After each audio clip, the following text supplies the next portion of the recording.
Start करते हैं हमारा रिवीजन सेकंड चैप्टर जो कि है रेजिडेंशियल स्टेटस का। फर्स्ट ऑफ ऑल हम स्टार्ट करेंगे इंडिविजुअल के रेजिडेंशियल स्टेटस से, राइट। इंडिविजुअल के रेजिडेंशियल स्टेटस में बेसिकली हमने इसे 3 पार्ट्स में डिवाइड किया है। फर्स्ट है जो हमारा नॉर्मल केस है, जिसमें हमें रेजिडेंशियल स्टेटस के बारे में नॉर्मल चेक करना है।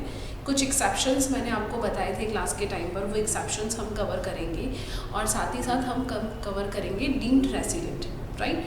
चलिए सबसे पहले बात करते हैं हम हमारे नॉर्मल केस की। नॉर्मल केस में हमें सबसे पहले क्या चेक करना होता है, 2 कंडीशन है हमारी। या तो प्रीवियस ईयर में 182 डेज वो क्या रहा हो, इंडिया में रहा हो, ठीक है। और यहाँ पर कौन सा शब्द का प्रयोग हो रहा है, और देखिए ज़रा ध्यान से, मैं इसलिए आपको इस पे बार बार जोर देती हूँ क्योंकि इस पूरे चैप्टर में और एंड का बहुत इम्पॉर्टेंट रोल है, ठीक है। 182 डेज या तो वो पिछले साल में इंडिया में रहा हो या फिर पिछले प्रीवियस ईयर में 60 डेज वो इंडिया में रहा हो, और यहाँ पर और की जगह है प्लस यानी कि एंड। पिछले 4 प्रीवियस ईयर में मिला के 365 डेज वो इंडिया के अंदर रहा हो। अगर ये दोनों कंडीशंस में से कोई सी भी एक कंडीशन सेटिस्फाई हो जाती है तो वो बंदा आपका क्या कहलाएगा, रेसिडेंट कहलाएगा। ये किस में देखना है हमको, प्रीवियस ईयर में, और ये किस में देखना है हमको प्रीवियस ईयर से जस्ट पहले वाले 4 साल में 365 दिन वो इंडिया में रहा हो और प्रीवियस ईयर में 60 डेज वो इंडिया में रहा हो। इन दोनों में से कोई सी भी कंडीशन, अगर एक कंडीशन भी सेटिस्फाई होती है तो वो हमारा रेसिडेंट इन इंडियन बन जाता है।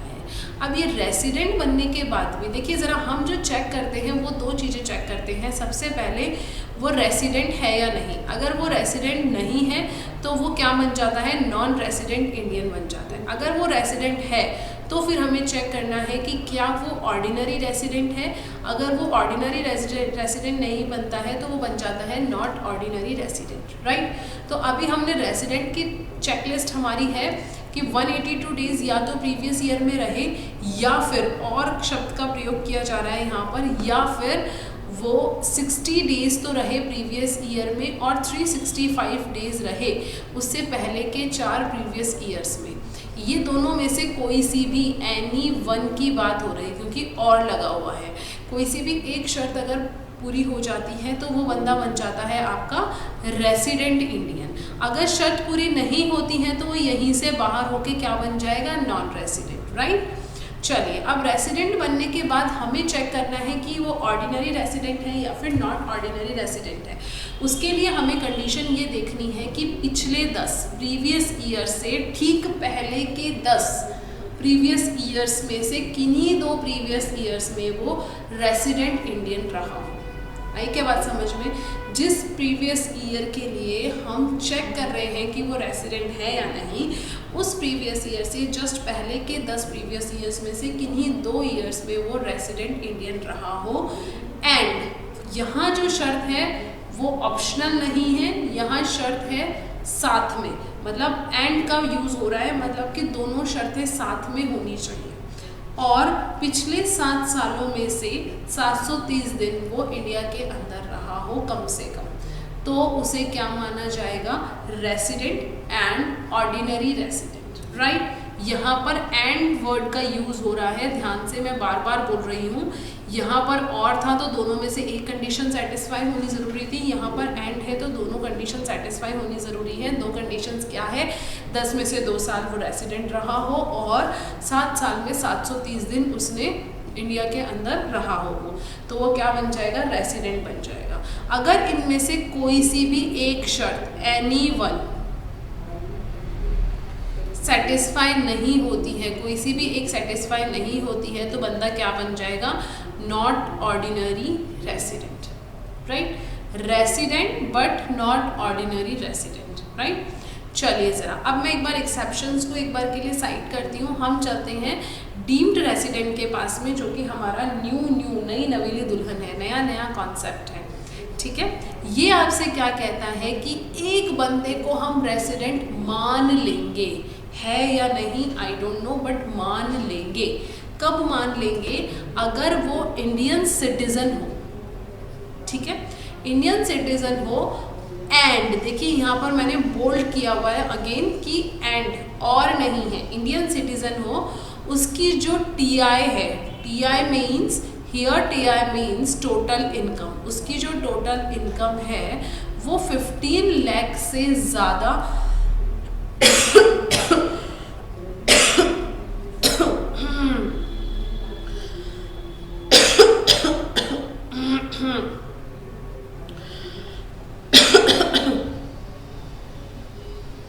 सॉरी फॉर द इंटरप्शन, उसकी जो टोटल इनकम है वो 15 लाख से ज़्यादा हो, एक्सक्लूडिंग फॉरेन इनकम, उसमें उसकी फॉरेन इनकम शामिल नहीं होनी चाहिए, और उसकी जो इनकम है वो और किसी कंट्री में टैक्सेबल नहीं हो।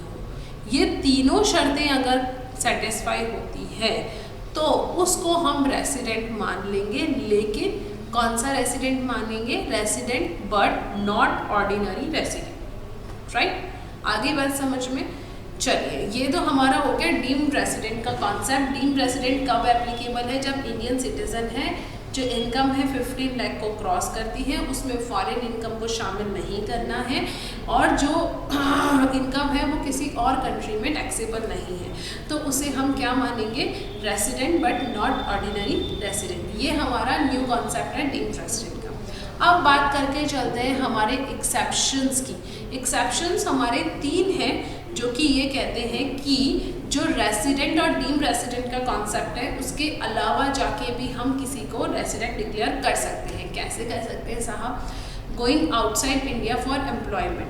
कोई बंदा है जो इंडियन सिटीजन का है, इंडियन ऑरिजिन का है, वो बाहर जाता है एम्प्लॉयमेंट के लिए, इंडिया से बाहर जाता है एम्प्लॉयमेंट के लिए, तो वो रेसिडेंट है या नहीं है, ये चेक करने के लिए हम यहाँ पर जो 2 शर्तें देख रहे थे, उनमें से सिर्फ केवल एक ही शर्त देखेंगे, 182 डेज। अगर वो पिछले प्रीवियस ईयर में 182 डेज के लिए इंडिया के अंदर है तो वो रेसिडेंट माना जाएगा, अदरवाइज नहीं माना जाएगा। ऑलराइट, अब वो रेसिडेंट हो गया, उसके बाद हम क्या चेक करेंगे कि वो ऑर्डिनरी है या नॉट ऑर्डिनरी है, वो ऑर्डिनरी रेसिडेंट है या नॉट ऑर्डिनरी रेसिडेंट है। इसके लिए हम उसकी अगेन 2 शर्तें चेक करेंगे, जो हम पहले करते थे। कौन सी? 10 में से 2 साल वो रेसिडेंट रहे, और 730 दिन वो 7 साल में 730 दिन वो इंडिया में रहे। अगर ये दोनों शर्तें पूरी होती हैं तो वो ऑर्डिनरी बनेगा, अदरवाइज वो नॉट ऑर्डिनरी बनेगा। लेकिन रेसिडेंट है कि नहीं है, ये देखने के लिए हम 2 शर्तें नहीं देखेंगे, सिर्फ एक ही शर्त देखेंगे। इसमें अगर वो 60 दिन और 365 दिन वाली शर्त पूरी भी होती है तो भी उसे रेसिडेंट नहीं माना जाएगा। रेसिडेंट केवल तब माना जाएगा जब वो इंडिया में प्रीवियस ईयर में 182 डेज के लिए रहा हो। सेम एप्लीकेबल है आपका crew member of an Indian ship के ऊपर, ठीक है। 2 चीज़ें हैं, going outside India for employment and crew member of Indian ship, इन दोनों के ऊपर ये सेम प्रोविज़न एप्लीकेबल है। इसके बाद बात करते हैं हम IC और PIO coming to India for visit, Indian citizen और person of Indian origin. IC means Indian citizen and PIO means person of Indian origin. India में आते हैं घूमने फिरने के लिए, विजिट करने के लिए, ठीक है। तो अगेन हम क्या चेक करेंगे? केवल 182 डेज वाली कंडीशन चेक करेंगे फॉर द रेसिडेंट, ठीक है। अगर 182 डेज वाली कंडीशन सेटिस्फाई हो जाती है तो हम देखेंगे कि इंडिविजुअल इज रेसिडेंट। अब ROI और NROI चेक कर लेंगे। अब ROI और NROI चेक करने के लिए अगेन 10 साल में से 2 साल रेसिडेंट रहा हो और पिछले 7 सालों में 730 दिन इंडिया में रहा हो वाली शर्त आपको चेक करनी है। अगर वो सेटिस्फाई होती है तो वो ऑर्डिनरी रेसिडेंट बनेगा, अदरवाइज नॉट ऑर्डिनरी रेसिडेंट बन जाएगा। अब बात करते हैं कि अगर 182 डेज वाली कंडीशन ही भी सेटिस्फाइड नहीं होती है, ध्यान से समझिएगा, इस जगह पर अगर 182 डेज वाली कंडीशन सेटिस्फाइड नहीं होती है लेकिन वो 120 दिन से ज़्यादा और 181 दिन से कम इंडिया में रह जाता है। भाई 182 दिन रह जाएगा तब तो यही सेटिस्फाई हो जाएगी, लेकिन अगर वो 120 से ज़्यादा और 181 से कम 181 दिन तक रह जाता है इंडिया में, साथ ही साथ उसकी टोटल इनकम 15 लाख से ज़्यादा है, साथ ही साथ पिछले 4 प्रीवियस ईयर्स में वो 365 डेज भी रह लेता है तो उसे क्या मान लिया जाएगा? पकड़ के बिठा लेंगे, गर्दन पकड़ लेंगे, दे दो टैक्स, हमारे इंडिया के रेसिडेंट हमने आपको बना दिया है। ठीक है मैडम, हम ये रेसिडेंशियल स्टेटस पढ़ क्यों रहे हैं, हमें क्या करना है इससे, क्यों हम इतनी मेहनत कर रहे हैं? सर जी आप इतनी मेहनत इसलिए कर रहे हैं क्योंकि आपको रेसिडेंशियल स्टेटस पता होगा, तभी हम ये डिसाइड कर पाएंगे कि कौन सी इनकम टैक्सेबल होनी है इन इंडिया में। बिकॉज जो रेसिडेंट होता है उसके लिए तो वो कहीं से भी किधर से भी इनकम अगर कमा रहा है वो सारी टैक्सेबल होनी है इंडिया में। नॉन रेसिडेंट को कुछ छूट मिली है, सॉरी रेसिडेंट में ऑर्डिनरी रेसिडेंट है तो सारी टैक्सेबल होनी है, नॉट ऑर्डिनरी को कुछ छूट मिली है और नॉन रेसिडेंट को बहुत सारी छूट मिली है। इसीलिए हमारे लिए रेसिडेंशियल स्टेटस को देखना ज़रूरी होता है। मेरे ख्याल से ये जो चार्ट मैंने आपके सामने रखा है ये आपका इंडिविजुअल के रेसिडेंशियल स्टेटस को सॉल्व करने के लिए बहुत इजी वे है और बहुत अच्छे से आप क्विकली इसे एग्ज़ाम टाइम में रिवाइज कर पाएंगे। 5 मिनट के अंदर आप सारी कंडीशंस इसके थ्रू रिवाइज कर सकते हैं। ठीक है, अब देखिए अगर ये सारी कंडीशन सेटिस्फाई हो जाती हैं तो बंदा रेसिडेंट बन जाएगा, लेकिन वो ऑर्डिनरी रेसिडेंट नहीं बनेगा। ठीक है, और अगर इनमें से एक शर्त भी अगर पूरी नहीं होती है, किन में से, इन 3 में से एक शर्त भी, क्योंकि सब जगह प्लस है, एक शर्त भी अगर पूरी नहीं होती है तो बंदा नॉन रेसिडेंट ही रहेगा। मुझे ऐसा लगता है कि आपको रेसिडेंट इंडिविजुअल का जो रेसिडेंशियल स्टेटस है उसमें इस चार्ट के बाद में कोई दिक्कत नहीं आनी चाहिए। नेक्स्ट हम चलते हैं आगे की तरफ। अब हमें हमारे नोट्स को सीधा करना पड़ेगा। हाँ चलिए, अब बात करते हैं हम HUF की। अगेन HUF के केस में भी हम रेसिडेंट और नॉन रेसिडेंट, ऑर्डिनरी और नॉट ऑर्डिनरी चेक करेंगे।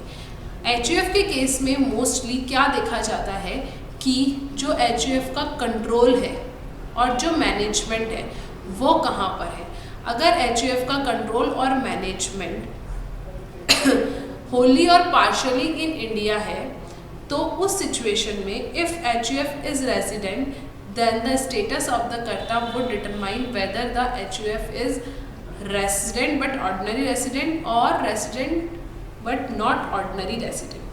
ठीक है, रेसिडेंट तो कैसे डिसाइड होगा कि उसका कंट्रोल और मैनेजमेंट इंडिया के अंदर अगर है तो वो रेसिडेंट है, अगर इंडिया से बाहर है तो वो क्या है, नॉन रेसिडेंट है, होली इंडिया से बाहर है। पार्शियली इंडिया में है तो भी वो रेसिडेंट माना जाएगा। ठीक है, अब ऑर्डिनरी और नॉट ऑर्डिनरी देखने के लिए हम HUF के कर्ता के पास जाएंगे। HUF का कर्ता अगर रेसिडेंट होगा, ऑर्डिनरी रेसिडेंट होगा तो HUF भी ऑर्डिनरी रेसिडेंट होगा, और अगर HUF का कर्ता ही नॉट ऑर्डिनरी रेसिडेंट होगा तो HUF भी नॉट ऑर्डिनरी रेसिडेंट ही कहलाएगा। ठीक है, चलिए अब हम बात करते हैं कंपनी के लिए। देखिए कंपनी 2 तरीके की होती है, एक इंडियन कंपनी और एक फॉरेन कंपनी, राइट। अब जो इंडियन कंपनी है ये तो इंडियन ही है, इसके नाम से ही पता चल रहा है, तो ये तो हमेशा ही रेसिडेंट होने वाली है। फॉरेन कंपनी के केस में हम ये चेक करते हैं कि अगर टर्नओवर या ग्रॉस रिसीट 50 करोड़ को क्रॉस करती है ड्यूरिंग द फाइनेंशियल ईयर तो उसका मैनेजमेंट और कंट्रोल का प्लेस कौन सा है, इफेक्टिव मैनेजमेंट का प्लेस कौन सा है। अगर इन इंडिया है तो वो रेसिडेंट है, अगर इन इंडिया नहीं है तो वो नॉन रेसिडेंट है, और अगर इसका टर्नओवर 50 CR को क्रॉस ही नहीं करता है तो ये ऑलवेज ही नॉन रेसिडेंट है। आगे क्या बात समझ में? Yes yes madam, yes yes madam, गर्दन हिला दो, गर्दन हिला दो। चलो अब बात कर लेते हैं हम, यहाँ पे छोटा सा ब्रीफ दिया हुआ है, इसे आप खुद से पढ़िएगा, पढ़ाने की ज़रूरत नहीं है। सेक्शन नंबर 5 आपको बता रहा है कि कौन सी इनकम जो है वो किस किस के हेड्स में टैक्सेबल होगी, ये भी आप एक बार पढ़ लीजिएगा, आपको समझ में आ जाएगा। इसी के साथ हमारा रेसिडेंशियल स्टेटस का चैप्टर कंप्लीट होता है। ठीक है, अब आपको सिर्फ इतना सा होमवर्क करना है कि डीम्ड इनकम और वो इनकम जो रेसिडेंट, नॉन रेसिडेंट और ordinary resident, not ordinary resident के लिए टैक्सेबल है कि नहीं है। ये चार्ट मैंने आपको मेरी क्लासेस में दिया था, उस चार्ट को एक बार आपको रिवाइज करना है। ठीक है, चलिए अब बात करते हैं हम हेड्स ऑफ इनकम टैक्स की। अब हम मेन टॉपिक के ऊपर आ रहे हैं जहाँ से हम टोटल इनकम की कैलकुलेशन करना शुरू करते हैं। हमारा जो इनकम टैक्स है वो मेजरली हमारी 5 हेड्स की इनकम को कवर करता है। इनकम टैक्स एक्ट जो है उसने हमारी इनकम को 5 हेड्स में मेनली डिवाइड किया है। फर्स्ट हेड है हमारा सैलरी हेड, सेकंड हेड है हाउस प्रॉपर्टी, थर्ड है profit and gain from business and profession, fourth है कैपिटल गेन्स एंड फिफ्थ है अदर सोर्सेज। सबके नाम से ही आपको पता चलता है कि कौन से हेड में कौन सी इनकम टैक्सेबल होनी है। सैलरी हेड में आपकी जितनी भी सैलरी से होने वाली इनकम है वो सारी टैक्सेबल होनी है। मैडम आपने जितनी भी पे इतना जोर क्यों दिया? क्योंकि आपको सैलरी मल्टीपल एम्प्लॉयर से भी मिल सकती है, आपको सैलरी एक एम्प्लॉयर से भी मिल सकती है। ऑलराइट, तो जिनसे भी आपको सैलरी रिसीव हो रही है, और सैलरी वर्ड में खुद में बहुत सारे अलग अलग शब्द जुड़े हुए हैं जैसे हम अभी पढ़ के चलेंगे। राइट, हाउस प्रॉपर्टी हेड वो हेड है जिसमें आप अपनी हाउस से होने वाली इनकम को इंक्लूड करेंगे। मेनली इन अलग अलग हेड को बनाने के पीछे लॉजिक ये है कि हम इनके सेक्शन वाइज डेप्थ में इनको लर्न कर पाएँ और सीख पाएँ कि कौन सी इनकम एज पर इनकम टैक्स टैक्सेबल होनी है, कौन से डिडक्शंस हमें मिलने हैं। राइट, चलिए अब हम चलते हैं, ज़्यादा देर नहीं करते हैं, फटाफट से इनकम फ्रॉम सैलरीज की तरफ चलते हैं। ये चैप्टर पढ़ने में आपको मज़ा बहुत आने वाला है क्योंकि आपका बहुत बड़ा चैप्टर हमने कुछ पेजेस में से इसमें आपको समराइज करके दिया है। ठीक है, चलिए इनकम फ्रॉम सैलरी। सबसे पहले जैसे कि मैंने क्लास में भी आपको बहुत बार बताया है कि जब भी आप किसी भी चैप्टर को पढ़ें, सबसे पहले आपको ये पता होना चाहिए कि मुझे उस हेड में इनकम कंप्यूट किस तरीके से करनी है, उसका सीक्वेंस क्या है। सबसे पहले आपको सीक्वेंस पता होना चाहिए। एग्जाम में भी जब आप क्वेश्चन सॉल्व करेंगे तो ऐसा नहीं है कि आपने हवा में डिडक्शंस लेस कर लिए, परक्यूजिट्स ऐड कर दिए, अलाउंसेस ऐड कर दिए और बेसिक पे निकाल दिया, डीए निकाल दिया, उनको सबको मिक्स कर दिया और रैंडम कैलकुलेशन करके एकदम परफेक्ट आंसर तो सही निकाल दिया, लेकिन कहीं भी कैसे भी कैलकुलेशन करिए वैसा नहीं होना चाहिए। Proper step by step calculation होनी चाहिए। सबसे पहले आप अपनी बेसिक पे लेंगे, उसके बाद आप उसमें ऐड करेंगे फीस, कमीशन, बोनस, उसके बाद में आप आएंगे अलाउंसेस के पास। जैसे जैसे हम पढ़ते जाएंगे ना, इसी सीक्वेंस में हम इस चैप्टर में समरी नोट्स भी पढ़ेंगे। राइट, ठीक है। अलाउंसेस के पास जाएंगे, फिर हम जाएंगे परक्यूजिट्स के पास में, और उसके बाद जाएंगे हम रिटायरमेंट बेनिफिट्स के पास में। ओहो मैडम कैसे कैसे शब्द काम में ले रहे हो, रिटायरमेंट बेनिफिट कभी तो पढ़ा था। ठीक है, उसके बाद जाएंगे हम अदर कोई फीस, कमीशन, बोनस है तो उसके पास में। इससे हमारी निकल के आएगी ग्रॉस सैलरी। जब भी हम पैकेज की बात करते हैं तब ग्रॉस सैलरी, नेट सैलरी बहुत चलती है ना, वही ग्रॉस सैलरी की बात आएगी। फिर इसमें से हम लेस करेंगे हमारे डिडक्शंस। और देखिए ध्यान से समझिए, ये जब हम अलाउंसेस और परक्यूजिट्स यहाँ पर हम ऐड करेंगे ना, तो यहीं पर हम छोटी छोटी कैलकुलेशंस करते चलेंगे कि अलाउंसेस का इतना पार्ट एग्जाम्प्ट है और इतना टैक्सेबल है। ठीक है, उसके लिए हम डिफरेंट कॉलम बनाएंगे एंड जो नेट अमाउंट होगा उसको हम बाहर की तरफ लिखेंगे। ठीक है, उसमें से फिर हम डिडक्शंस लेस करेंगे। मेनली 3 डिडक्शन है सैलरी वाले हेड में, आपको याद होने चाहिए। रिवीजन से पहले आपके दिमाग में से कुछ आ जाना चाहिए। मैडम स्टैंडर्ड डिडक्शन तो फ्लैट 50,000 का देना ही होता है। यहाँ पे 40,000 लिखा हुआ है, इसे मैं करेक्ट कर देती हूँ, 50,000 है ये।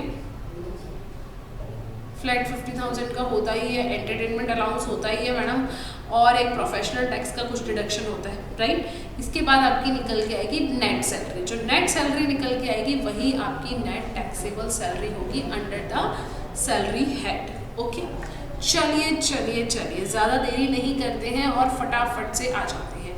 मेन हम सैलरी हेड में 3 सेक्शंस को पढ़ेंगे। सेक्शन नंबर 15 जो कि आपका चार्जिंग सेक्शन है। देखिए मेरी बात ध्यान से समझिएगा, मैं आपको केवल वही सेक्शन जोड़ दे के बोलती हूँ जो सेक्शन आपके लिए नंबर के साथ याद करना बहुत ज़रूरी है। आप इसे नंबर के साथ याद करेंगे, नंबर के साथ ही आप इसे लिख कर आएंगे जब प्रोविज़न लिखेंगे। सेक्शन नंबर 15 है आपका चार्जिंग सेक्शन। सेक्शन नंबर 16 आपका डील करेगा आपके डिडक्शन से, और सेक्शन नंबर 17 आपका डील करेगा सैलरी, अलाउंसेस एंड परक्यूजिट्स से। ठीक है, इसमें 17(1) जो है वो सैलरी का है, 17(2) जो है वो परक्यूजिट्स का है, 17(3) जो है वो है आपका profit in लिeu of salary, and उसका सेकंड वाला जो पार्ट है वो आपका अलाउंसेस का। 16 आपके अलाउंसेस डिडक्शन से डील करता है, 16(1) है स्टैंडर्ड डिडक्शन, 16(2) है आपका एंटरटेनमेंट अलाउंस, एंड 63 है टैक्स ऑन एम्प्लॉयमेंट। यहाँ पर एक आप स्टैंडर्ड डिडक्शन का और एक कॉलम बनाइएगा, सेक्शन नंबर 16 सबसेक्शन 1, ठीक है। ये फ्लैट 50,000 का डिडक्शन आपको ऑफर करेगा। इन सब के बाद में आपको क्या निकलता है, income under the head salaries. चलिए जी चलिए, अब सबसे पहले हम बात करते हैं कि हमारा चार्जिंग सेक्शन क्या कहता है। हमारे चार्जिंग सेक्शन ने बहुत सारी बातें कही हैं, उनमें से ये बात कही है उसने कि कोई भी सैलरी, वेजेस या इसी तरीके का कोई भी अमाउंट तभी सैलरी माना जाएगा जब देने वाला अमाउंट जो पे कर रहा है उस बंदे और जो अमाउंट ले रहा है उस बंदे के बीच में एम्प्लॉयर एम्प्लॉय का रिलेशनशिप होगा।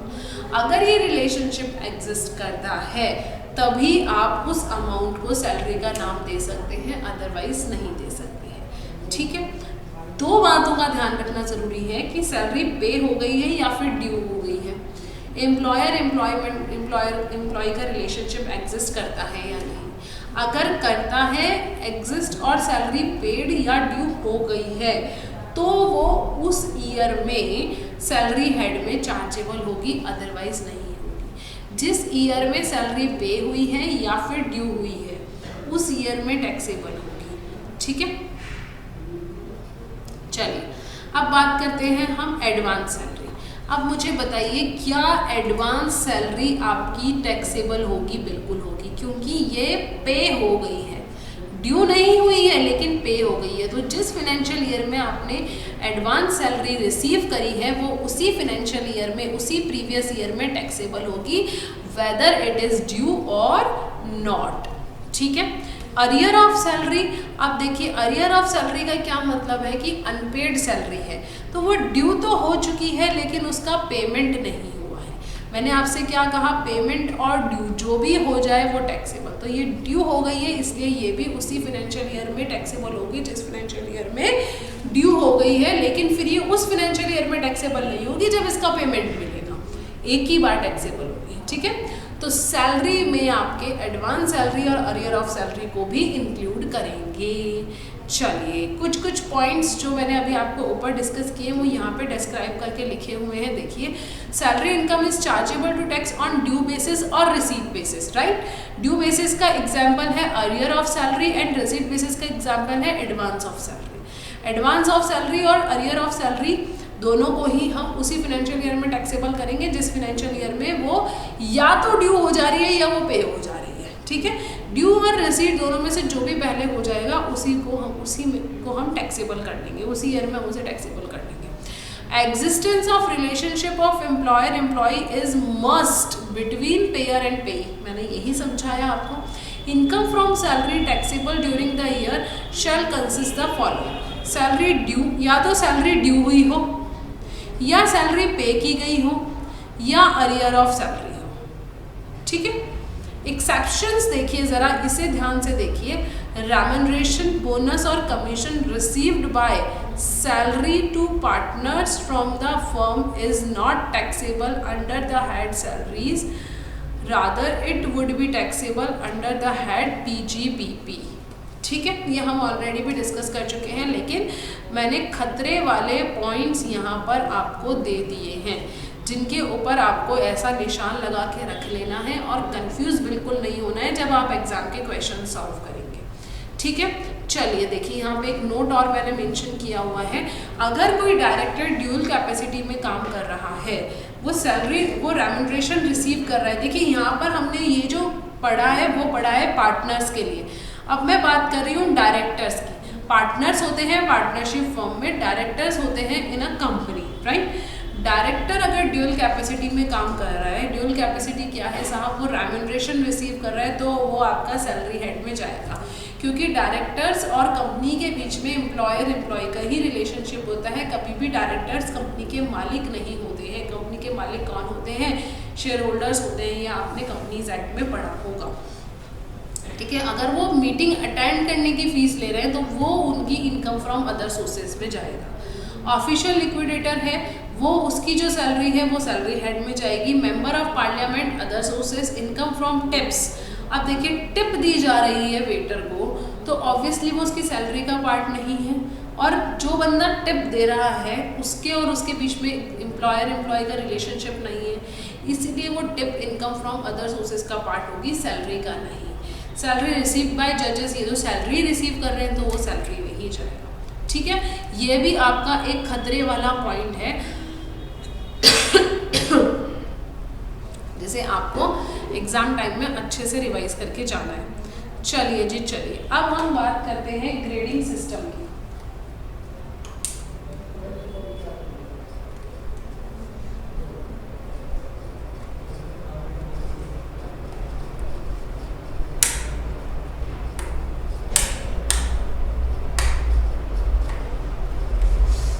अब हम बात करते हैं ग्रेडिंग सिस्टम की।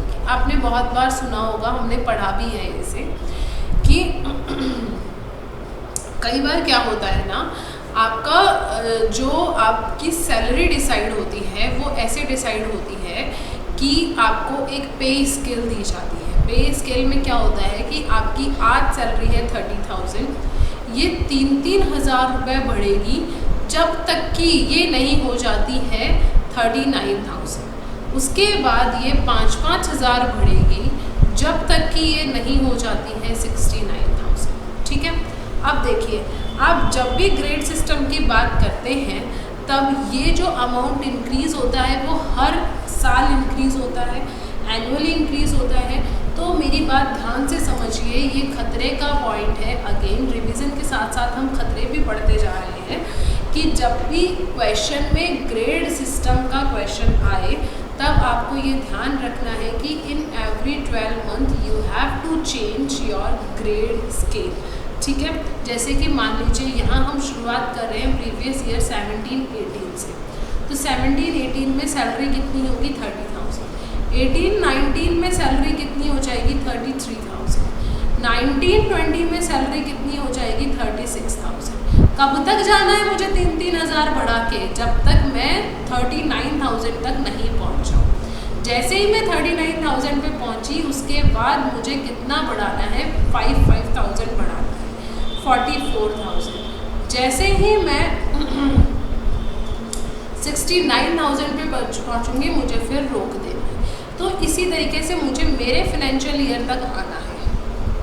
मैं मेरे फाइनेंशियल ईयर 23-24 तक आ पाई हूँ 54,000। अब मेरी सैलरी कितनी हो गई है 54,000। ठीक है, ये हमारा ग्रेडिंग सिस्टम हो गया। अब आगे चलते हैं हम एक एग्जाम्पल भी आपको दिया हुआ है नोट्स में, उसे आप पढ़िएगा। Components of salary under section 17(1) of the income tax act. Salary में हमने किस किस को इंक्लूड किया है वो मैंने यहाँ पर मेंशन किया हुआ है, आप इसे ज़रूर से पढ़िएगा। वैसे मेरे पढ़ाने की ज़रूरत नहीं है, बहुत छोटे छोटे से इसमें डेफिनेशंस अपने आप में ही यहाँ पर डिस्क्रिप्शंस में दी हुई है, आपको समझ में आ जाएगी। Wages, you know what is wages, annuity, pension, gratuity, fees, commission, perquisite, profit in view of salary, advance salary, allowances, इन सबको हम सैलरी का पार्ट मानते हैं। अब चलिए, हमारी शुरुआत हो रही है चैप्टर की। थोड़ा स्टेटस हमारा बढ़ता चला जा रहा है। अभी तक हम सिर्फ सैलरी की डेफिनेशन पढ़ रहे थे, अब हम पहुंच गए हैं अलाउंसेस के पास में। राइट, अलाउंसेस में देखिए 3 कैटेगरी आपको यहाँ पर मैंने एकदम क्लियरली मेंशन कर दी है। आपको बिल्कुल मॉड्यूल के पास नहीं जाना है और मॉड्यूल से उठाकर आपको वो बड़े बड़े लेक्चर्स नहीं देखने हैं। एग्ज़ाम टाइम में सिर्फ और सिर्फ यहीं से आपको रिविज़न करना है। ठीक है, देखिए ज़रा, यहाँ पे मैंने 3 पार्ट्स में डिवाइड किया अलाउंसेस को। सबसे पहला है फुल्ली टैक्सेबल अलाउंस। आंखें एकदम बंद रखनी है, सोचना नहीं है, दिमाग की नसों को आराम देना है, बिल्कुल दिमाग के घोड़े नहीं दौड़ाने हैं। इन अलाउंसेस को दिखते ही तुरंत पूरा का पूरा टैक्सेबल कर देना है। ठीक है, पार्शियली टैक्सेबल अलाउंस। इन अलाउंसेस को दिखते ही सीधे सीधे आपके दिमाग में लिमिट्स आ जानी चाहिए कि कौन कौन सी लिमिट्स है जिस लिमिट तक ये एग्जैम्प्ट है और उसके ऊपर टैक्सेबल है। Fully exempt amounts, fully exempt allowances. इन अलाउंसेस को देखते ही आपके दिमाग में आ जाना चाहिए कि ओहो ये है, तो फिर हमें इनके ऊपर टैक्स की बात ही नहीं करनी है, दिमाग के घोड़े दौड़ाने ही नहीं। सबसे पहले सबसे अच्छी चीज़ पढ़ते हैं, कड़वा स्वाद बाद में चखेंगे, पहले जलेबी खा लेते हैं। फुली एग्जाम्ड अलाउंसेस, देखिए मेरी बात ध्यान से समझिएगा। फुली एग्जाम्ड अलाउंस कौन से हैं? एक तो गवर्नमेंट एम्प्लॉयज़ को जो भी अलाउंसेस मिलते हैं आउटसाइड इंडिया, क्या बात है, आउटसाइड इंडिया, वो सारे एग्जाम्ड हैं। हाई कोर्ट के जजेस को जो भी अलाउंसेस मिलते हैं सारे एग्जाम्ड हैं। हाई कोर्ट और सुप्रीम कोर्ट के जजेस को जो अलाउंसेस मिलते हैं वो एग्जाम्ड है। यूएनओ को जो अलाउंसेस मिलते हैं, मतलब यूएनओ अपने एम्प्लॉयज़ को जो भी अलाउंसेस देते हैं वो एग्जाम्ड है। कॉम्पनसेटरी अलाउंसेस अगर जजेस को मिलते हैं तो वो आपके एग्जाम्ड है। ये केवल और केवल किसके लिए हैं, आप तो बस इतना सा सोचिए।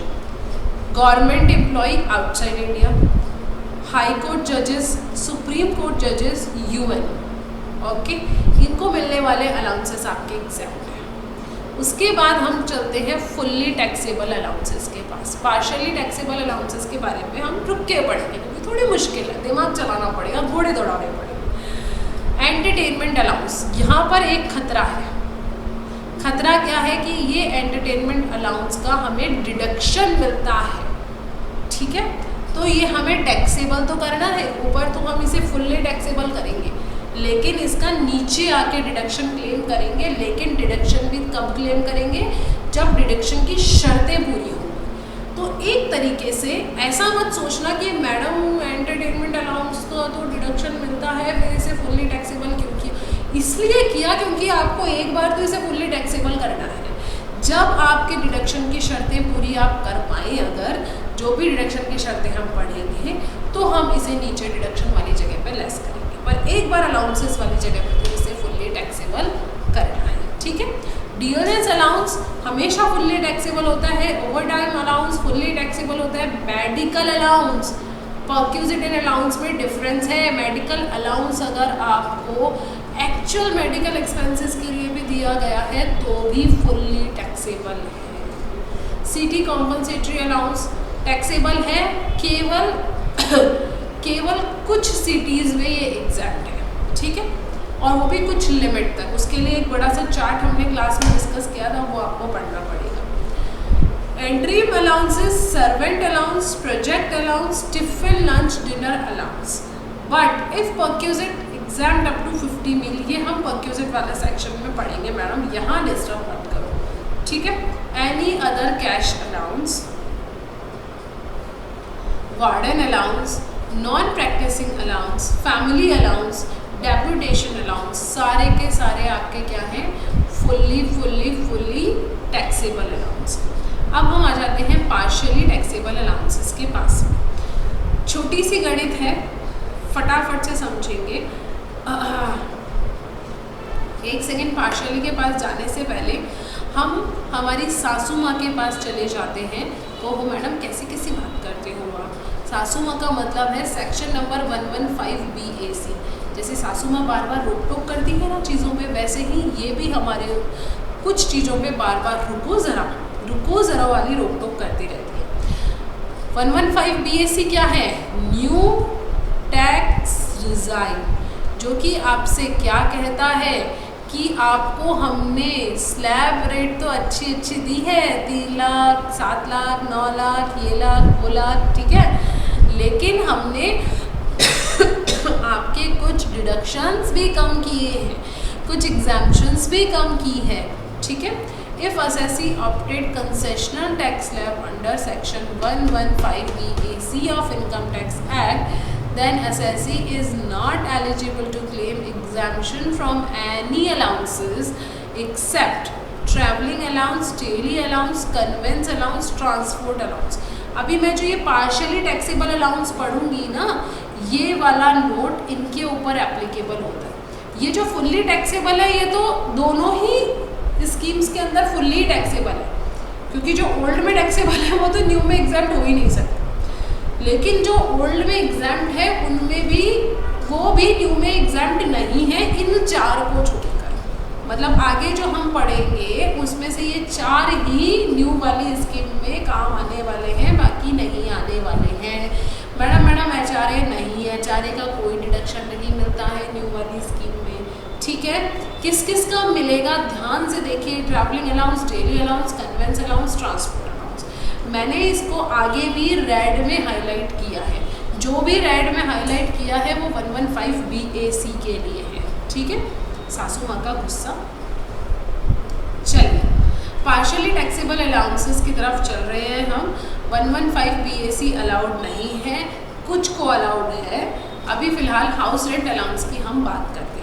सबसे ज़्यादा यूज़ में आने वाला allowance, most important allowance, eligibility employee who lives in rental accommodation and receives HRA from their employer. Taxability जितना एग्जाम्प्ट है उतना एग्जाम्प्ट है, बाकी टैक्सेबल है। एग्जाम्प्ट कितना है, आपको जो HRA रिसीव हुआ और आपने जितना रेंट पे किया उसमें से 10% ऑफ सैलरी को लेस कर दीजिए। यहाँ पर सैलरी की डेफिनेशन अलग है।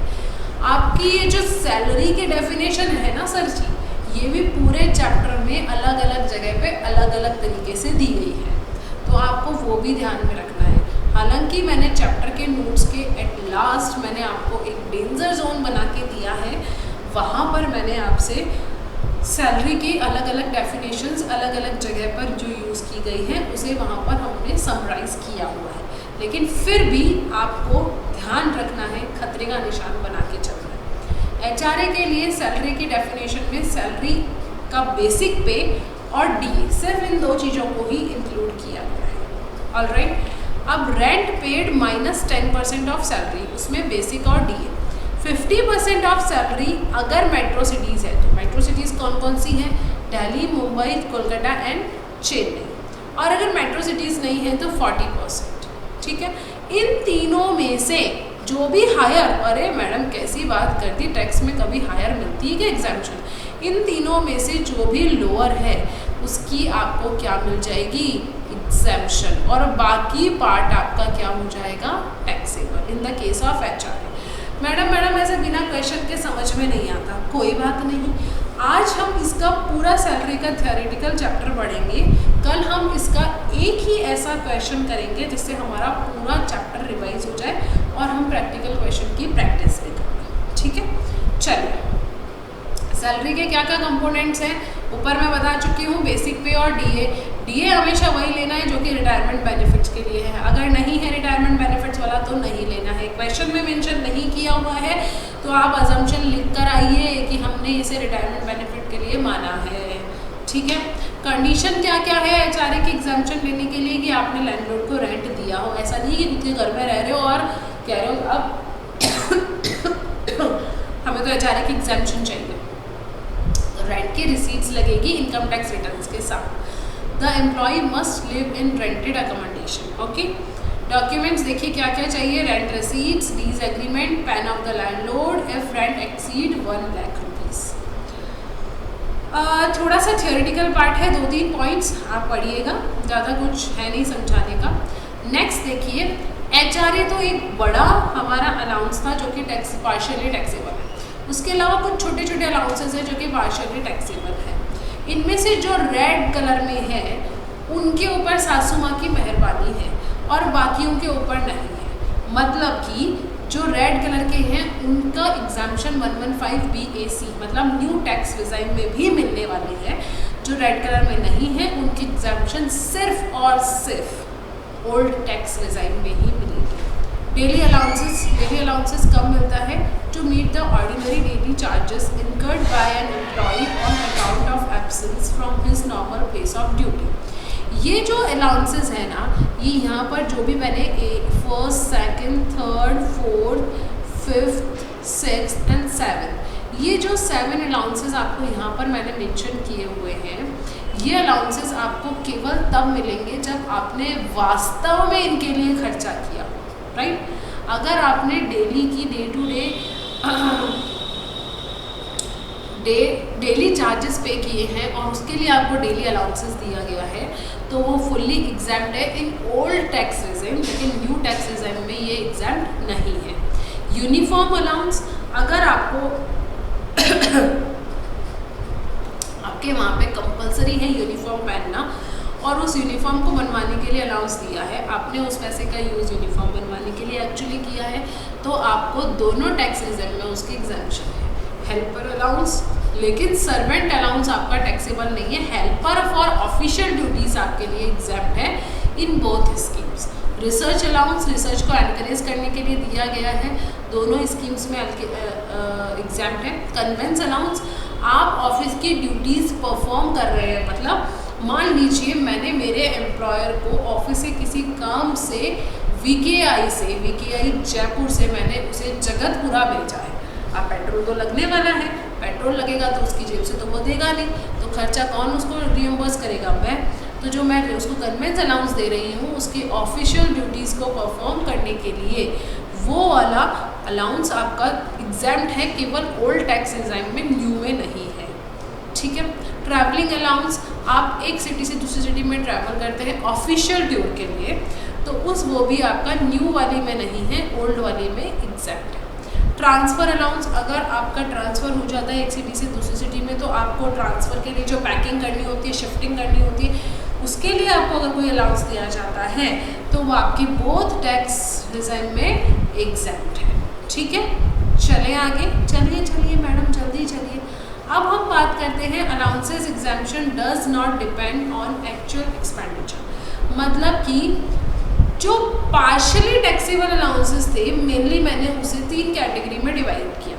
3 कैटेगरी कौन सी हुई? फर्स्ट था हमारा HRA में 3 शर्तें थी, राइट? क्या क्या शर्तें थी? आपका एक्चुअल HRA और रेंट पेड माइनस 10% और सैलरी, और 40% और 50% ऑफ सैलरी। तीनों में से जो भी लोअर होगा उसका आपको डिडक्शन मिल जाएगा। बाकी deduction in the sense exemption मिल जाएगी, बाकी टैक्सेबल हो जाएगा। ठीक है। सैलरी के डेफिनेशन में DA लिया अगर रिटायरमेंट बेनिफिट के लिए है, और बेसिक पे लिया, इसके अलावा और कुछ भी नहीं लिया। सेकेंड, हमने पढ़ा कि ऐसे अलाउंसेस जो कि एक्चुअल एक्सपेंसेस के ऊपर ही आपको अलाउड होंगे। उसमें हमने 7 अलाउंसेस पढ़े थे। Daily allowance, uniform allowance, helper allowance, research allowance, convince allowance, travelling और ट्रांसफ़र अलाउंस। अब हम पढ़ने वाले हैं अगेन 7 अलाउंसेस फॉर ऐसे अलाउंसेस जिनकी मॉनेटरी लिमिट फिक्स कर रखी है गवर्नमेंट ने कि आप चाहे जितना खर्चा करो, लेकिन हम आपको इतने का ही एग्जाम्पशन देंगे। ठीक है। सबसे पहले स्पेशल कॉम्पनसेटरी अलाउंस, अभी हमने ऊपर बात करी थी। कॉम्पनसेटरी अलाउंस ट्राइबल एरिया के लिए है, शेड्यूल एरिया के लिए, एजेंसी एरिया के लिए 200 पर मंथ तक ये एग्जैक्ट है। उसके ऊपर कितना भी मिला हो आपको टैक्सेबल करना है। ठीक है, कितना भी मिला हो आपको टैक्सेबल करना है। Any allowance granted to an employee working in any transport system. देखिए ज़रा ध्यान से, ये अलाउंस केवल और केवल ट्रांसपोर्ट सिस्टम में काम करने वाले लोगों के लिए है। To meet his personal expenditure during his duty perform in the course of running such transport from one place to another place. ये अलाउंस देने के पीछे लॉजिक क्या है? कई बार ट्रांसपोर्ट कंपनीज पे जो ड्राइवर काम करते हैं वो माल लेके इतना दूर निकलते हैं अपने व्हीकल को लेके चलाते चलाते कि उनको पहुंचने में ही 6-7 दिन लग जाते हैं, इसलिए उनको ये अलाउंसेस दिए जाते हैं। ये अलाउंसेस आपका 70% of such allowance up to a maximum of 10,000 per month आपका एग्जाम्प्ट है। उसके ऊपर जितना भी है वो टैक्सेबल होगा। कैसे मैडम, समझ में नहीं आया? मान लीजिए अलाउंसेस दिया गया आपको 20,000 का, इसका 70% निकालिए, कितना होता है? 14,000, राइट? और 10,000 एक महीने में, इससे ज़्यादा इन दोनों में से जो भी लोअर है कितना है? 10,000। तो एक महीने में 10,000 का एग्जाम्पशन मिलेगी, उससे ऊपर की एग्जाम्पशन नहीं मिलेगी। चिल्ड्रन एजुकेशन अलाउंस, अरे मैडम पढ़ते पढ़ते बचपन जवानी सब बीत गया। केवल 2 बच्चे अलाउड है, तीसरा बच्चा होते ही हम अलाउंस दे देंगे। हम केवल इन 2 बच्चों के लिए ही अलाउंस देंगे और 100 रुपये पर मंथ का अलाउंस देंगे। ध्यान से समझिएगा, क्वेश्चन बहुत कंफ्यूज करता है। हम केवल 2 बच्चों के लिए देंगे और 100 रुपये पर मंथ ही देंगे। ठीक है। हॉस्टल अलाउंस 2 बच्चों के लिए देंगे और 300 रुपये पर मंथ देंगे। ठीक है। एजुकेशन 100 और हॉस्टल 300, इससे ज़्यादा नहीं देंगे।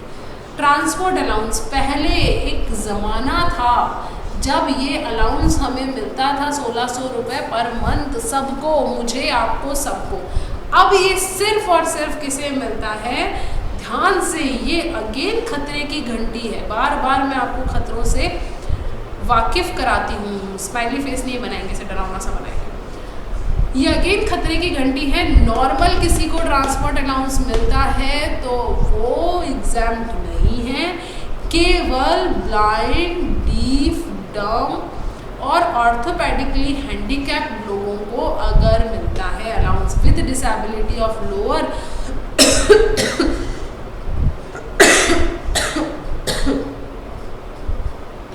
extremities of the body to meet his expenditure for commuting between his residence and place of duty, तो ही ये अलाउंस मिलेगा। शॉर्ट में समझिए, ब्लाइंड, डीफ, डम्ब और ऑर्थोपेडिकली हैंडीकैप लोगों को ये अलाउंस मिलेगा।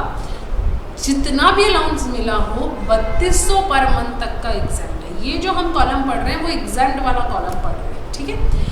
इसके ऊपर टैक्सेबल होगा 3200 पर मंथ तक आपका एग्जाम्ट होगा। और ये इकलौता ऐसा अलाउंस है इन 7 अलाउंसेस की सीरीज में जिसके ऊपर सासू माँ भी मेहरबान है। 115 BAC को में भी ये अलाउंस हमको मिलता है। बाकी और कोई सा भी allowance 115 BAC means new tax resign में नहीं मिलता है, ठीक है। चलिए, अंडरग्राउंड अलाउंस। अंडरग्राउंड अलाउंस किसके लिए होता है? जो कि अंडरग्राउंड रह के काम करते हैं, जो एम्प्लॉयज़ जो अननेचुरल क्लाइमेट में काम करते हैं, माइंस में काम करते हैं, उनके लिए ये अलाउंसेस होता है। 800 पर मंथ तक का ये एग्जैक्ट है, उसके ऊपर टैक्स है।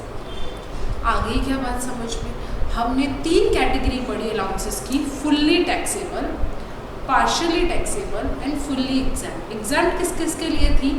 UNO, हाई कोर्ट जजेस, सुप्रीम कोर्ट जजेस, गवर्नमेंट एम्प्लॉय आउटसाइड इंडिया को जितने भी अलाउंसेस मिलेंगे सारे टैक्सेबल अलाउंसेस की हमने एक लिस्ट पढ़ी।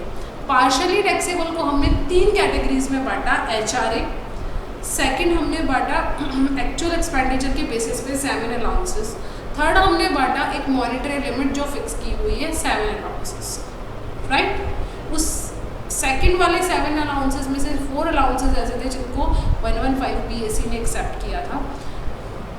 नेक्स्ट वाले 7 अलाउंसेस में से सिर्फ एक ट्रांसपोर्ट अलाउंस है जिसे 115 BAC ने एक्सेप्ट किया है, और यही हमने यहाँ पर मेंशन भी किया है। Travelling allowance, daily allowance, convince allowance and transport allowance को एक्सेप्ट किया है, बाकी किसी को भी एक्सेप्ट नहीं किया है। एक यहाँ पर रिसर्च अलाउंस भी लिख लीजिएगा प्लीज़, शायद टाइप होने से रह गया।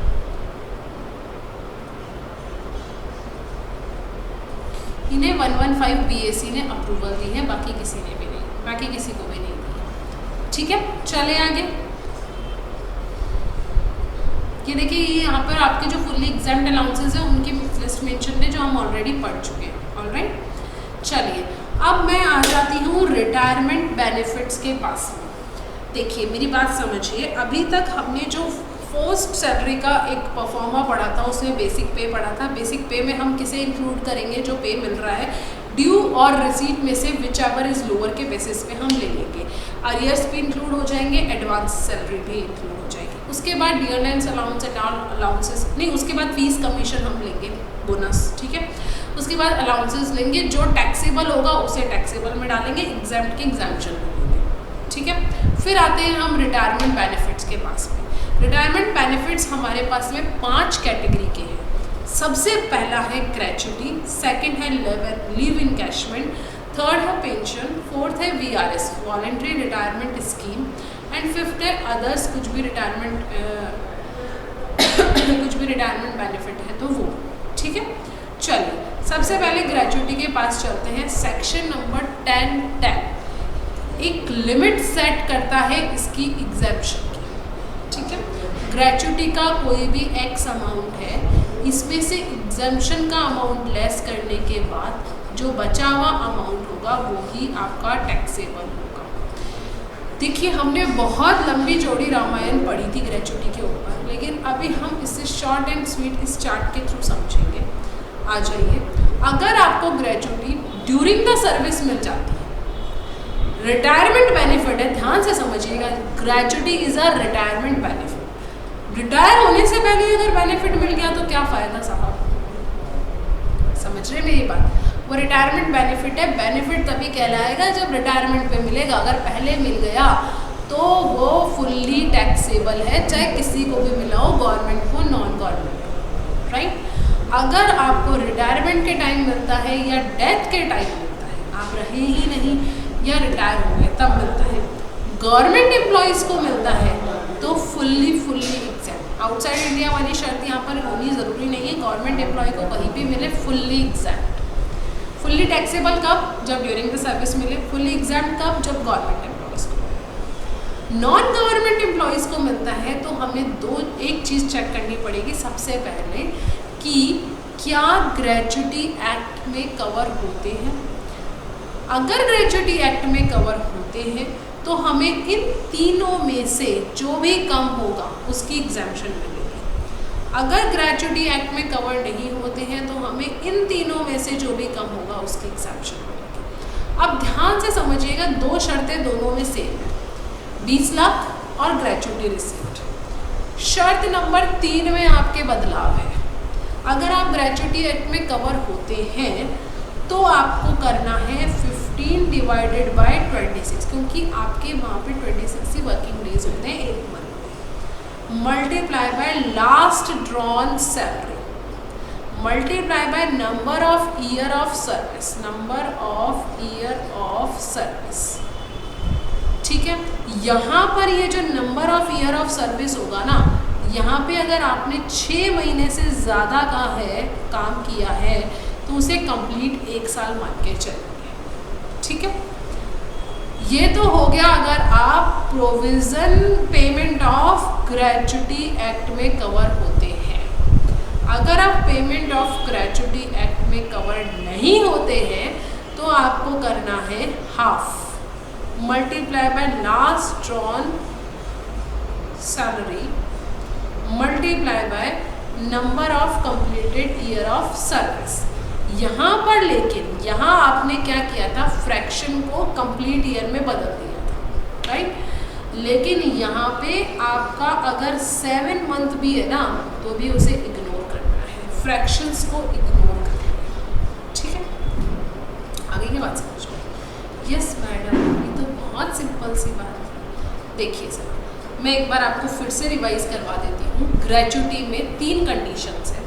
अगर ड्यूरिंग द सर्विस आपने रिसीव करी fully taxable, during retirement, after retirement और डेथ आपने रिसीव करी, गवर्नमेंट एम्प्लॉई है, फुल्ली एग्जैक्ट। अगर आप गवर्नमेंट एम्प्लॉई नहीं हैं, पेमेंट ऑफ ग्रेच्युटी एक्ट में कवर होते हैं तो 20 लाख ग्रेच्युटी रिसीव्ड और 15 divided by 26 multiply by salary, last drawn salary, multiply by number of year of completed services. इसमें फ्रैक्शंस को अगर 6 से ज़्यादा महीने हैं तो कंप्लीट ईयर मान लेना है। ठीक है, अगर आप पेमेंट ऑफ ग्रेच्युटी एक्ट में कवर नहीं होते हैं तो 20 लाख और ग्रेच्युटी और 1/2 of salary multiply by completed year of service, यहाँ पे फ्रैक्शंस को इग्नोर करना है। ओके, अब बात आती है आपकी लीव एनकैशमेंट की। लीव एनकैशमेंट का क्या मतलब होता है, आपको दिया जाता है जब आप ज्वाइन करते हैं किसी भी ऑर्गेनाइजेशन को तो आपको ये बेनिफिट दिया जाता है कि साहब आपके पास में इतनी छुट्टियां हैं, आप पूरे साल भर में इतनी छुट्टियां ले सकते हैं। ठीक है, अगर आप वो छुट्टियां नहीं लेते हैं तो आपको उन छुट्टियों के बदले क्या मिल जाएगा, पैसा मिल जाएगा। उसे ही हम क्या कहते हैं, लीव एनकैशमेंट कहते हैं। अगर ये लीव एनकैशमेंट आपको रिटायरमेंट पे मिलता है, सबसे पहले तो ये देखिए, अगर आपको ड्यूरिंग द सर्विस मिल जाता है, अगेन रिटायरमेंट बेनिफिट है, रिटायरमेंट से पहले मिल गया तो फुल्ली टैक्सेबल है। अगर आपको ये रिटायरमेंट पे मिलता है, central government, local authority, statutory corporation, member of defence service अगर आप हैं तो ये फुल्ली एग्जैक्ट है। नॉन गवर्नमेंट को अगर मिलता है तो 4 शर्तें, ग्रेच्युटी में कितनी थी, 3, 20 लाख ग्रेच्युटी रिसीव्ड और 15 डिवाइडेड बाय 26 और उस तरफ 1 divided by 2, right. Leave encashment में 4 शर्तें हैं। सबसे पहली शर्त है 25 lakh, latest amended amount 25 lakh, और जितना आपको लीव सैलरी मिली है और 10 मंथ की सैलरी जो कि आप एवरेज सैलरी के बेसिस पे निकालेंगे, और टोटल लीव अलाउड या फिर जितनी अर्न करी थी माइनस जितनी आपने ले ली, मतलब जो बची है divided by 30 multiply by 10 month की एवरेज सैलरी। इन चारों में से जो भी लीस्ट होगा, जो भी लोअर होगा, वो आपको एज अ डिडक्शन मिल जाएगा, एग्जाम्पशन मिल जाएगी और बाकी आपका टैक्स मिल जाएगा। यहाँ पर एवरेज सैलरी में क्या क्या शामिल करना है? Basic plus DA. डीए कौन सा लेना है? रिटायरमेंट बेनिफिट वाला, क्योंकि हम रिटायरमेंट बेनिफिट की बात कर रहे हैं। कमीशन, कमीशन केवल और केवल वो लेंगे जो फिक्स परसेंटेज ऑन टर्नओवर होगा। देखो क्वेश्चन में बार बार जोड़ दे रही हूँ, क्वेश्चन बार बार कंफ्यूज करता है कि आपको अलग अलग टाइप के कमीशन बताता है, लेकिन आपको सिर्फ वही कमीशन लेना है जो कि फिक्स्ड परसेंटेज ऑन टर्नओवर है। हम क्वेश्चन करेंगे। Being last 10 months average salary ending on the date of retirement or superannuation, ठीक है। While calculating completed year of service, ignore any fraction. 10 years 9 months है तो आपको केवल 10 years लेने। ऐसा हम और कहाँ कर रहे थे? अगर हम पेमेंट ऑफ ग्रेचुटी एक्ट में कवर नहीं होते हैं तो भी हम यही कर रहे थे। Earned leave entitlement can not exceed 30 days, यानी कि इससे ज़्यादा ये नहीं हो सकती, ठीक है। चलो, very important, salary is defined as about at total for calculation, leave encashment HRA not covered by पोगा प्रोविडेंट फंड, ठीक है। चलो, पेंशन पेंशन पेंशन, अभी तक हम 2 रिटायरमेंट बेनिफिट्स पढ़ चुके हैं। क्या क्या पढ़ चुके हैं? सैलरी पढ़ चुके हैं और लिव एनकैशमेंट पढ़ चुके हैं। अभी पढ़ रहे हैं पेंशन। पेंशन देखिए, मेरी बात ध्यान से समझिएगा। पेंशन 2 तरीके से मिलती है, एक होती है कम्यूटेड और एक होती है अनकम्यूटेड। अनकम्यूटेड का मतलब है मंथली आपको कुछ अमाउंट रिसीव हो रहा है, ये फुल्ली टैक्सेबल है। जो भी मंथली पेंशन मिलती है as a salary fully taxable है। रिटायरमेंट के बाद में मंथली पेंशन आती है, कुछ लोगों की आती है ना, वो मंथली पेंशन जो मिल रही है वो आपकी फुल्ली टैक्सेबल है, ठीक है। अब ये जो कमिटेड पेंशन है, जो एक मुश्त मिलती है, रिटायरमेंट के तुरंत बाद पैसा मिलता है और 3, 4, 5 लाख 10 लाख रुपये, वो जो एक मुश्त पैसा मिलता है, अगर वो central government, state, local authority, statutory corporation, member of defence service को मिल रहा है तो फुल्ली एग्जैम्प्ट है। अगर किसी नॉन गवर्नमेंट एम्प्लॉय को मिल रहा है, देखिए ये पूरे रिटायरमेंट बेनिफिट्स में देखिएगा गवर्नमेंट एम्प्लॉय वाले एग्जैम्प्ट है, ठीक है। ड्यूरिंग द सर्विस वाले फुल्ली टैक्सेबल है, monthly pension fully taxable. Non government वालों के लिए आपको कैलकुलेशन करनी है, इसीलिए मैंने जो डेंजर जोन बनाया है सैलरी के एंड ऑफ चैप्टर के एंड में, उसमें मैंने आपको मेंशन किया है कि आपको क्वेश्चन ध्यान से पढ़ना है। ऐसा नहीं कि साहब क्वेश्चन में मेंशन हो कि गवर्नमेंट एम्प्लॉय है और आप क्या करते चले बहादुरी दिखाते हुए पेंशन की कैलकुलेशन करने बैठ जाए नॉन गवर्नमेंट की तरह। ऐसा नहीं है, मार्क्स नहीं मिलेंगे आपको, प्रोविजन पता है लेकिन आपने प्रोविजन गलत जगह लगाया है।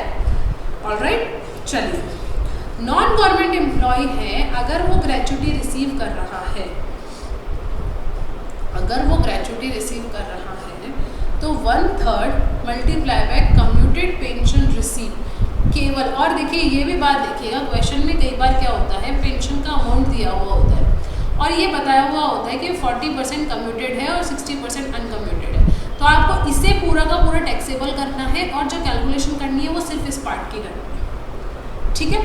40% पार्ट की कैलकुलेशन करनी है, इसीलिए मैंने यहाँ पर स्पेसिफिकली लिखा है कम्यूटेड पेंशन जो मिली है वो डिवाइडेड बाय जो आपका परसेंटेज है, इससे आपको क्या निकल जाएगा, पूरी पेंशन निकल जाएगी। 1/3 multiply by 100 would be exact. मतलब कि आप ये मान लीजिए कि जो भी आपकी commuted pension divided by commutation का परसेंटेज, इसका जो 1/3 होगा वो एग्जैक्ट होगा, ठीक है। और अगर आपको ग्रेचुटी नहीं मिल रही है तो इसका हाफ एग्जैक्ट होगा, बाकी फुल्ली टैक्सेबल हो जाएगा। चलिए, अगर क्वेश्चन में कुछ भी नहीं दिया हुआ है तो आपको ये मानना है कि रिसीट ऑफ ग्रेचुटी नहीं है, ठीक है। अब देखिए खतरा, अगेन खतरा, खतरे की घंटी, फैमिली पेंशन रिसीव हो रही है, ये आपका IOS का आइटम है, यहाँ का नहीं। क्यों नहीं? क्योंकि फैमिली का एम्प्लॉयर के साथ एम्प्लॉयर रिलेशनशिप नहीं होता है। IOS का आइटम है, वहाँ पर इसकी एग्जेम्पशन लिमिट दी हुई है, जो मैंने यहाँ भी मेंशन कर दी क्योंकि हम रिवीजन कर रहे हैं। हम IOS तो ऑलरेडी पढ़ चुके हैं तो हमें प्रोविजन तो पता का है ही, 1/3 अमाउंट रिसीव्ड और 15,000 whichever is lower will be exempt and rest will be taxable. Don't forget to reduce monthly pension amount. मैंने ऊपर भी आपसे कहा है जो आपका अनकमिटेड अमाउंट है, मंथली अमाउंट है, उसे लेस करना नहीं भूलना है if assessee is getting the amount committed during the year. चलिए अभी तक 3 रिटायरमेंट बेनिफिट आप पढ़ चुके हैं, ग्रेचुटी, पेंशन और लीव इनकैशमेंट। चौथा है साहब compensation receive at the time of voluntary retirement, section number 10(10)(c). Condition क्या है एग्जामिशन की, कॉम्पनसेशन स्पेसिफाइड एम्प्लॉयर ने रिसीव किया हो, सबसे पहली बात अंडर VRS स्कीम रिसीव किया हो, जो अमाउंट रिसीव किया है और 5 लाख दोनों में से जो भी कम होगा उसकी क्या मिल जाएगी, छूट मिल जाएगी। स्पेसिफाइड एम्प्लॉयर की डेफिनेशन मैंने यहाँ पर आपको मेंशन की है, खतरे की घंटी है, आप पढ़ लीजिएगा इसे। ये हमारे रिटायरमेंट बेनिफिट्स का पार्ट कंप्लीट होता है। अदर्स जो है हमारे वो आ जाता है साहब profit in lieu of salary, मतलब कि सैलरी की जगह पे आपको कुछ बेनिफिट्स दे दिए जाते हैं।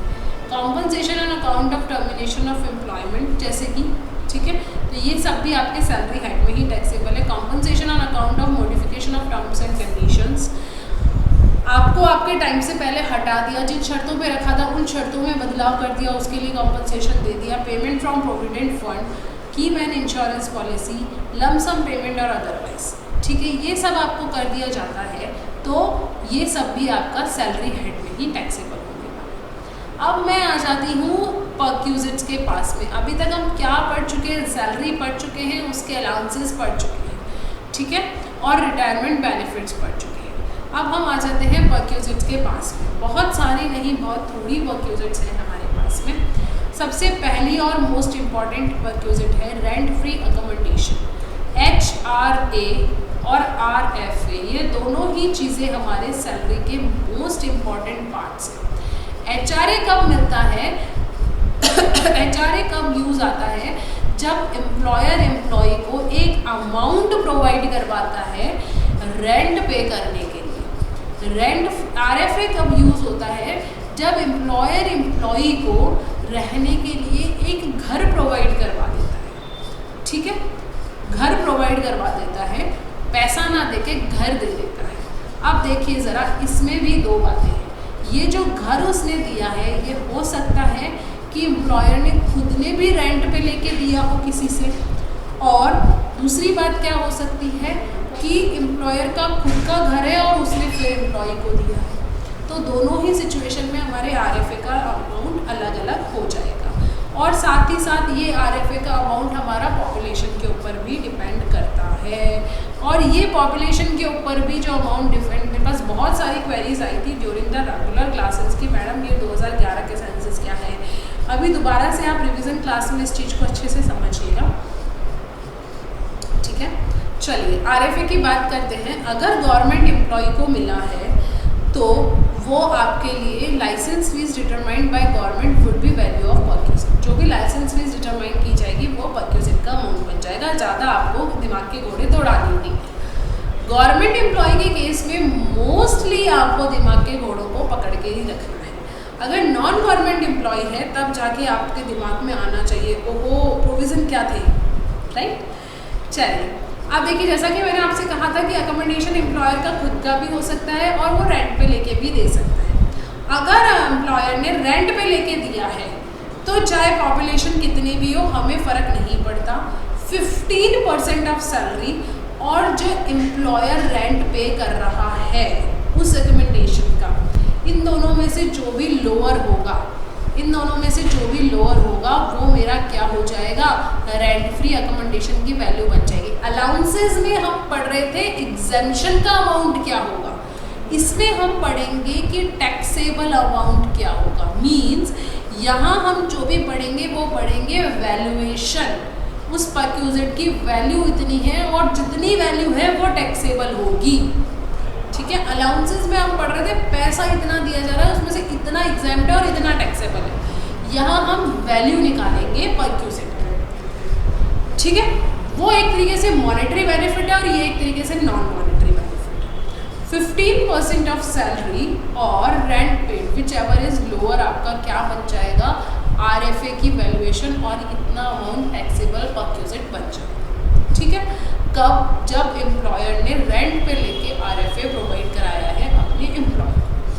अब अगर अकोमोडेशन एम्प्लॉयर का खुद का है तो 3 सिचुएशन आती है साहब। अगर पॉपुलेशन है वो 10 लाख तक की है उस सिटी की, अगर पॉपुलेशन 10 लाख से ज़्यादा लेकिन 25 लाख से कम है, अगर पॉपुलेशन 25 लाख को क्रॉस कर जाती है, ये मैं बात कर रही हूँ 2011 के सेंसस से पहले। ठीक है, तो आपकी जो रेट्स है वो 10 लाख तक अगर पॉपुलेशन है तो है 7.5% ऑफ सैलरी, अगर 25 लाख तक की पॉपुलेशन है तो 10% ऑफ सैलरी, अगर 25 लाख को भी क्रॉस कर जाती है तो है 15% ऑफ सैलरी। अब यही हम बात करें 2011 की, तो यहाँ पर हमारी जो पॉपुलेशन का क्राइटेरिया है वो थोड़ा सा चेंज हो जाएगा। वो क्या हो जाएगा, 10 लाख की जगह हो जाएगा 15 लाख, 25 लाख की जगह हो जाएगा 40 लाख, और जो परसेंटेज है वो 7.5% की जगह हो जाएगी 5%, 10% की जगह हो जाएगी 7.5%, एंड 15% की जगह हो जाएगी 10%। और आपका जो रेंट पे लेके एम्प्लॉयर ने दिया है वहाँ पर भी 15% की जगह 10% हो जाएगा। ये आपका लेटेस्ट अमेंडमेंट है जो कि एप्लीकेबल है 1 सितंबर 2023 से। ठीक है, मतलब ये हमारा नेक्स्ट फाइनेंशियल ईयर में एप्लीकेबल होगा। चलिए 24-25, अभी 23 के लिए हम उसी वाले को यूज़ करेंगे। चलिए आगे चलते हैं फटाफट से। Provided that where the accommodation is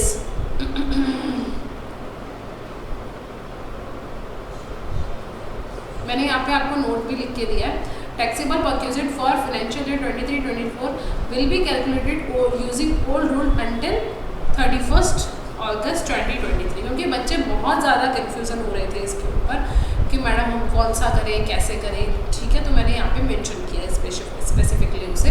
provided that where the accommodation is owned और टेकन। देखिए ये एक खतरे की घंटी है जिसे आपको बहुत ध्यान से समझना है।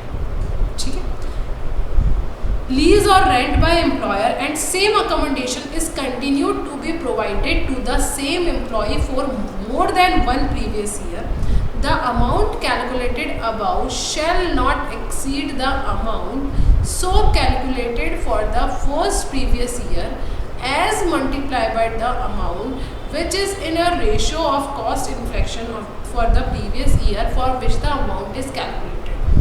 आप यहाँ पर ये जो अमाउंट कैलकुलेट करेंगे ना, देखिए मेरी बात ध्यान से समझिए। आपने, आपके एम्प्लॉयर ने आपको 23-24 में कोई घर दिया, ठीक है, आपके RFA की वैल्यू इस पे निकल के आई, मान लीजिए 8 लाख पूरे साल की बता रही हूँ। ठीक है, अब आपके 23-24 के बाद 24-25 में जब आपने RFA की वैल्यूएशन करी एज पर दिस प्रोविजन, तो आपकी वैल्यू निकल के आई, मान लीजिए 9 लाख, मान लीजिए 12 लाख निकल के आई। तो ये खतरे वाला जो प्रोविजन है ना, ये आपसे ये कह रहा है कि ये जो अमाउंट निकल के आएगा ना, ये अमाउंट, इसे आप CII कॉस्ट इन्फ्लेक्शन इंडेक्स लो 23-24 का, एक बार के लिए मैं अज्यूम करती हूँ वो है 320, ठीक है, अज्यूम कर रही हूँ मैं सिर्फ, इसे मल्टीप्लाई करो 24-25 के कॉस्ट इन्फ्लेक्शन से, मान लीजिए वो है 360। तो जो अमाउंट यहाँ पर निकल के आता है, अर्थमेटिकली मत जाइए, मैं एक बार अजम्पशन ले रही हूँ, निकल के आ रहा है मेरा 8.7 लाख। तो ये जो RFA का अमाउंट है ना, ये इस अमाउंट को क्रॉस नहीं करना चाहिए। मतलब आपका RFA का अमाउंट यहीं तक रेस्ट्रिक्टेड होगा, अगर शर्त क्या है कि सेम RFA दे रखा हो सेम एम्प्लॉय, इस साल भी और इस साल भी, ना तो मकान बदला हो ना कर्मचारी बदला हो, तो आपका जो RFA की वैल्यूएशन होगी वो इससे ज़्यादा नहीं होगी आने वाले सालों में। आगे बात समझ लो। यस मैडम, चले आगे। Yes madam. Leave travel concession, section number 10-15 देखिए ज़रा मोटे मोटे अक्षरों में बताया गया है सेक्शन 115 BAC नॉट अलाउड। सासू माँ को ये सेक्शन पसंद नहीं है, ये वाली बहू उन्हें नहीं पसंद आ रही है। चलिए, this clause exam leave travel concession received by employees from their employer for proceeding to any place in India. कई कंपनीज में ऐसा होता है कि भारत भ्रमण करने के लिए कंपनीज अपने एम्प्लॉइज को लीव ट्रैवल कंसेशन प्रोवाइड करवाती है। उसमें से क्या एग्जैक्ट है देखिए ज़रा। ये बेनिफिट खुद ले सकते हो, spouse, children and dependent parents, brother and sister. Dependent parents, brother and sister, खुद बच्चे और स्पाउस, डिपेंडेंट हो या इंडिपेंडेंट हो, इंक्लूड है, ठीक है। Exemption will be available in respect of 2 journeys perform in a block of 4 calendar year. 4 साल के ब्लॉक में 2 जर्नी आपको मिलेगी। करंट ब्लॉक जो चल रहा है वो आपका 2018 टू 2021 कैलेंडर ईयर्स, ठीक है। मान लीजिए 2018 से 221 के ब्लॉक है, 18, 19, 20, 21, 4 साल का ब्लॉक हो गया। ये ब्लॉक आपका कैलेंडर ईयर वाइज चल रहा है, ना कि फाइनेंशियल ईयर वाइज। उसमें 2 जर्नी आपको अलाउड है। Where such travel concession or assistance is not availed by the individual। अगर इस 4 में, आप देखिए मेरी बात सुनिए, अगर इस ब्लॉक के अंदर आपको 2 जर्नी अवेलेबल थी, राइट, आपने अगर इस ब्लॉक में इन 2 जर्नीज को काम में नहीं लिया, तो जो नेक्स्ट ब्लॉक होगा 4 इयर्स का, कौन सा होगा? 22 से लेकर 22, 23, 24, 25 तक का जो कैलेंडर ईयर होगा, इस ब्लॉक के जो फर्स्ट ईयर होगा उसके अंदर आप अपनी एक जर्नी को यूज़ कर सकते हैं। One such unavailed LTC will be carried forward to immediate succeeding block of 4 years will be eligible for exemption if used in the first year of the block. मतलब कि केवल 2022 में आप उसे यूज़ कर सकते हैं। अगर आप 2022 में यूज़ नहीं करते हैं और 23 में यूज़ करना चाहते हैं तो वो अलाउड नहीं है। मीन्स अगर इस कैलेंडर ईयर में आपने अपनी कोई भी जर्नी अधूरी छोड़ दी तो आप इस कैलेंडर ईयर में उसे यूज़ कर सकते हैं। बाकी की इसकी जो 2 जर्नी है वो बाकी के 3 सालों में या कभी भी आप यूज़ कर सकते हैं, ठीक है। अब देखिए ज़रा, यहाँ पर आपको मॉनेटरी लिमिट सेट की गई है। मॉनेटरी लिमिट क्या सेट करी गई है कि जो आपका रेल फेयर होगा फर्स्ट क्लास का, आपको उतना अमाउंट ही मिलेगा, इससे ज़्यादा अमाउंट की एग्जेम्पशन नहीं मिलेगी, ठीक है। जहाँ पर रेल नहीं चलती वहाँ पर जो भी ट्रांसपोर्ट सिस्टम चलता है उसका अमाउंट मिलेगा।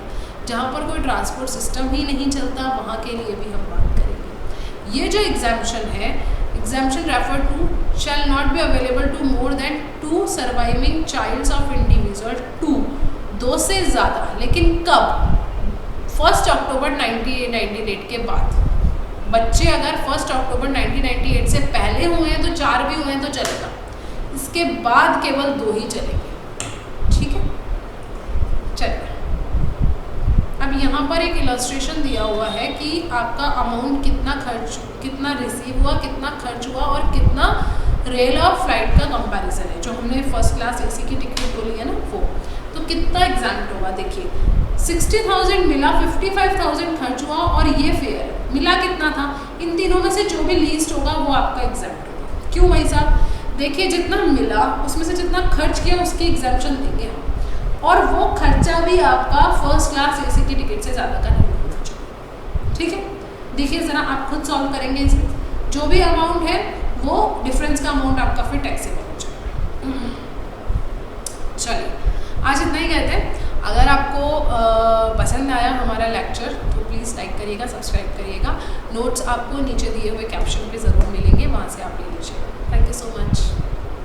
चलिए जी, स्टार्ट करते हैं हमारा रिवीजन क्लास, राइट। हमने सैलरी में परक्यूजिट्स तक हम पढ़ चुके थे। परक्यूजिट्स में हमने RFA पढ़ लिया था और RFA के अलावा हम लीव ट्रैवल कंसेशन भी पढ़ चुके थे। 2 परक्यूजिट्स हमने पढ़ी थी। नेक्स्ट अभी हम बात करके चल रहे हैं मोटर कार के बारे में, ठीक है। देखिए ज़रा, ये आपका एक RFA के बाद में एक इम्पॉर्टेंट परक्विजिट है जो मोस्टली एग्जाम में पूछी जाती है, और आपको एक टेबल मैंने बनाकर यहाँ पर दी है जिससे आप एग्जाम में बहुत क्विकली इसका रिविजन कर पाएंगे। चलिए देखिए जरा, सबसे पहली बात आपके पास में 3 ऑप्शंस होते हैं। मोटर कार के केस में 3 ऑप्शंस होते हैं, या तो आपको कार प्रोवाइड करवाई गई है, कार और उसके खर्चे प्रोवाइड करवाए गए हैं, या फिर केवल खर्चे प्रोवाइड करवाए। ठीक है, अब इन तीनों सिचुएशन में अलग अलग 2 सिचुएशंस निकलती हैं कि जो कार प्रोवाइड करवाई गई है वो कार आपने पर्सनल यूज में ली है या ऑफिस और पर्सनल दोनों के काम में ली है। ठीक है, चलिए सबसे पहले देखते हैं हम कार के केस में कि कार हमने सिर्फ ऑफिस के पर्पस के लिए अगर काम में ली है। अगर आप ऑफिस के पर्पस के लिए काम में ले रहे हो, एम्प्लॉयर ने कार आपको दी है, तो ये आपकी परक्विजिट की कैटेगरी में नहीं आएगी, क्योंकि आप इसे सिर्फ और सिर्फ ऑफिस के पर्पस के लिए काम में ले रहे हो। लेकिन आपको इसके लिए रिकॉर्ड्स जरूर मेंटेन करके रखने पड़ेंगे। वैसे ही अगर आपको कार प्लस एक्सपेंडिचर दिए जाते हैं, आप कार सिर्फ ऑफिस के पर्पस के लिए काम में ले रहे हो, अगेन कोई भी टैक्सेबल परचेज नहीं है, केवल एक्सपेंडिचर प्रोवाइड करवाए जा रहे हैं और आप कार केवल ऑफिस के पर्पस के लिए काम में ले रहे हो, अगेन कुछ भी टैक्सेबल नहीं है आपको, लेकिन डॉक्यूमेंट्स मेंटेन करने पड़ेंगे। राइट, मतलब आपको चाहे कार दी जाए, चाहे कार प्लस खर्चे दिए जाए, चाहे केवल खर्चा दिया जाए, तीनों ही सिचुएशन में अगर आप केवल ऑफिस के लिए यूज कर रहे हैं तो आपका नॉन टैक्सेबल परक्विजिट मानी जाएगी। अब बात करते हैं आप कंप्लीटली पर्सनल पर्पस के लिए काम में ले रहे हैं, तो कार में 2 ऑप्शंस निकल के आते हैं। जब मैंने आपको रेगुलर क्लास में पढ़ाया था तब भी मैंने एक बड़ा सा चार्ट बनवा के आपको पढ़ाया था। ठीक है, अभी मैंने उसको और थोड़ा समराइज कर दिया है। देखिए जरा, अगर आपने कार जो है प्रोवाइड करवाई गई है और आपने उसे केवल और केवल पर्सनल पर्पस के लिए काम में लिया है, ऑफिस प्लस पर्सनल नहीं, केवल पर्सनल, और कार जो है वो एम्प्लॉयर की है, तो एक्चुअल कॉस्ट का 10% आपकी क्या मानी जाएगी, टैक्सेबल परक्विजिट। अभी हम यहाँ पर टैक्सेबल कितना अमाउंट होना है वो पढ़ते हैं परक्विजिट पे, ये कल भी हमने बात की थी। एक्चुअल कॉस्ट का 10% आपकी टैक्सेबल परक्विजिट मानी जाएगी। और अगर कार किराए पर लेकर एम्प्लॉयर ने आपको दी है, तो जो एक्चुअल हायर चार्जेस पे किए गए हैं वो आपके क्या माने जाएंगे, टैक्सेबल परक्विजिट माने जाएंगे। इसी तरीके से अगर आपको कार और एक्सपेंडिचर दिए जाते हैं और आप केवल पर्सनल पर्पस के लिए उन्हें काम में देते हैं, तो अगेन जो अगर वो कार एम्प्लॉयर की है तो एक्चुअल कॉस्ट का 10% आपकी टैक्सेबल परक्विजिट होगी, लेकिन साथ ही साथ में एक्चुअल एक्सपेंसेस जो रियम्बर्स हुए हैं वो भी जोड़े जाएंगे। ठीक है, अगर रेंटेड है तो एक्चुअल हायर चार्जेस जो पे किए, मतलब इसी के अंदर हमने जो खर्चे रियम्बर्समेंट के लिए हैं वो और ऐड कर देंगे। राइट, ओनली एक्सपेंडिचर के केस में जो खर्चे रियम्बर्स हुए हैं वही हमारी परक्विजिट मान ली जाएगी। ऐसा क्यों? क्योंकि ये पर्सनल पर्पस के लिए काम में ले रहे हैं। पर्सनल पर्पस के जहां पर बात आ जाती है वो हमारा क्या बन जाता है, बेनिफिट बन जाता है। राइट, चलिए आगे चलते हैं। ऑफिस और पर्सनल दोनों के काम में अगर हम ले रहे हैं तो देखिए जरा, इन सभी सिनेरियोज में आपका कार की कैटेगरी को 2 पार्ट्स में डिवाइड किया हुआ है। एक है स्मॉल कार, छोटी छोटी कार, एक है बिग कार। ठीक है, स्मॉल कार में आती है अप टू 1.6 लीटर कैपेसिटी और 1600 क्यूबिक कैपेसिटी, राइट, से कम वाली कार अप टू, ठीक है, इतनी तक की कार, और इससे ऊपर की कार आ जाती है हमारी बिग कार की कैटेगरी। अगर स्मॉल कार है, कार प्रोवाइड करवाई गई है केवल, तो 600 rupees per month taxable perquisite की बात कर रही हूँ मैं, और अगर बिग कार है तो 900 रुपीज पर मंथ। साथ में अगर ड्राइवर भी प्रोवाइड करवाया जाता है तो 900 रुपीज पर मंथ।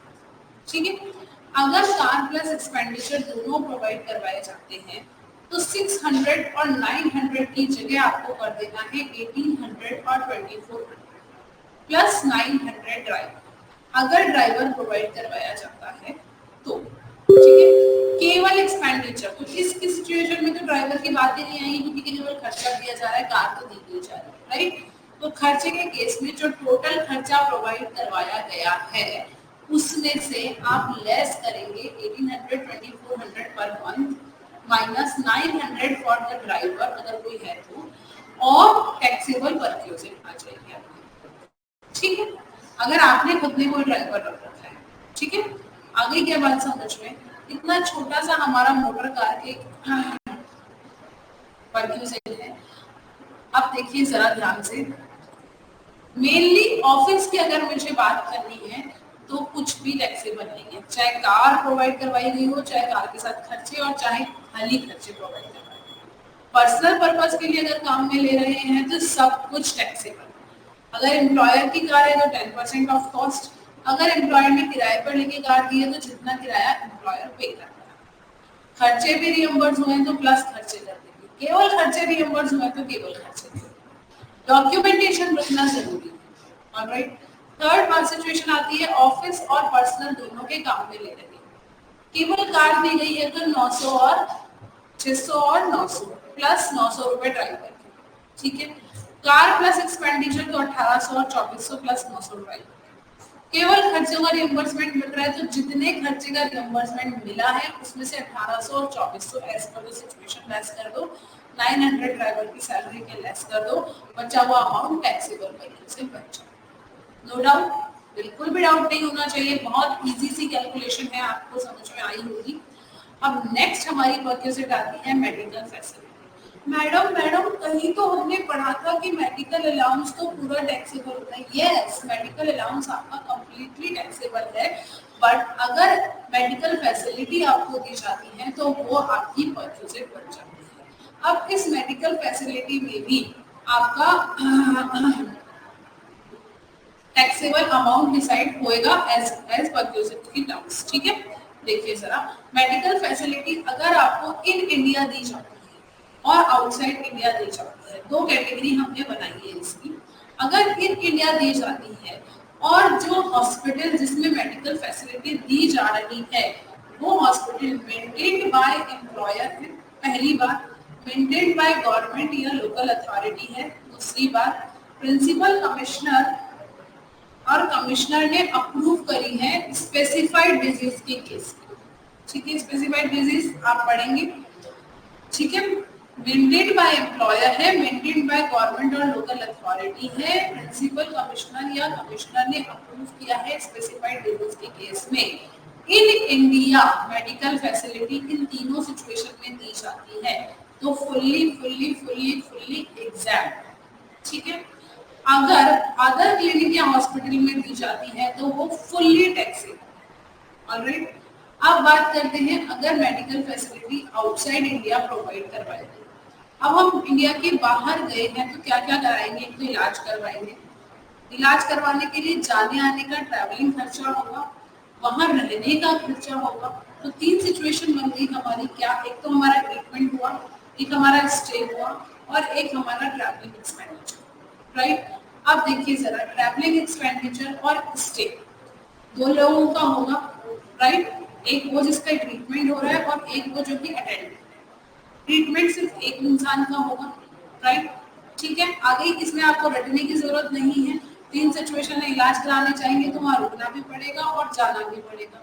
अकेला बीमार आदमी जा नहीं सकता तो साथ में एक बंदा और जाएगा और एक बंदा और रुकेगा, लेकिन ट्रीटमेंट तो सिर्फ एक ही बंदे का होगा। ठीक है, अब देखिए जरा, ट्रीटमेंट का जो खर्चा है वो आरबीआई के लिमिट तक एग्जैक्ट है। आरबीआई जो भी लिमिट डिसाइड करे वहां तक एग्जैक्ट है। स्टे का खर्चा आरबीआई जो भी लिमिट डिसाइड करे वहां तक एग्जैक्ट है। ट्रैवल का जो खर्चा है वो तब एग्जैक्ट है जब अगर इस ट्रैवल एक्सपेंडिचर को जोड़े बिना आपकी जो जीडीआई है वो 2 लाख रुपए तक है तो ट्रैवल एक्सपेंडिचर एग्जैक्ट है, अदरवाइज टैक्स। राइट, आगे बात समझ में, medical facility in India outside India. In India अगर एम्प्लॉयर के खुद के हॉस्पिटल में, गवर्नमेंट या लोकल अथॉरिटी के हॉस्पिटल में आप करवाते हो इलाज, एग्जाम है, प्रिंसिपल कमिश्नर या कमिश्नर ने अप्रूवल दे दी है और स्पेसिफाइड डिजीज है तो भी एग्जाम। अदर केस में फुल्ली टैक्स है। आउटसाइड इंडिया ट्रीटमेंट होगा, ट्रैवलिंग होगी, स्टे होगी। ट्रैवलिंग और स्टे दो लोगों की परमिटेड है, और ट्रीटमेंट एक लोग का परमिटेड है, ठीक है। ट्रीटमेंट का खर्चा आरबीआई की लिमिट तक, स्टे का खर्चा आरबीआई की लिमिट तक, ट्रैवलिंग का खर्चा तब एग्जाम है जब GTI before travelling expenditure 2 lakh rupees तक, ठीक है।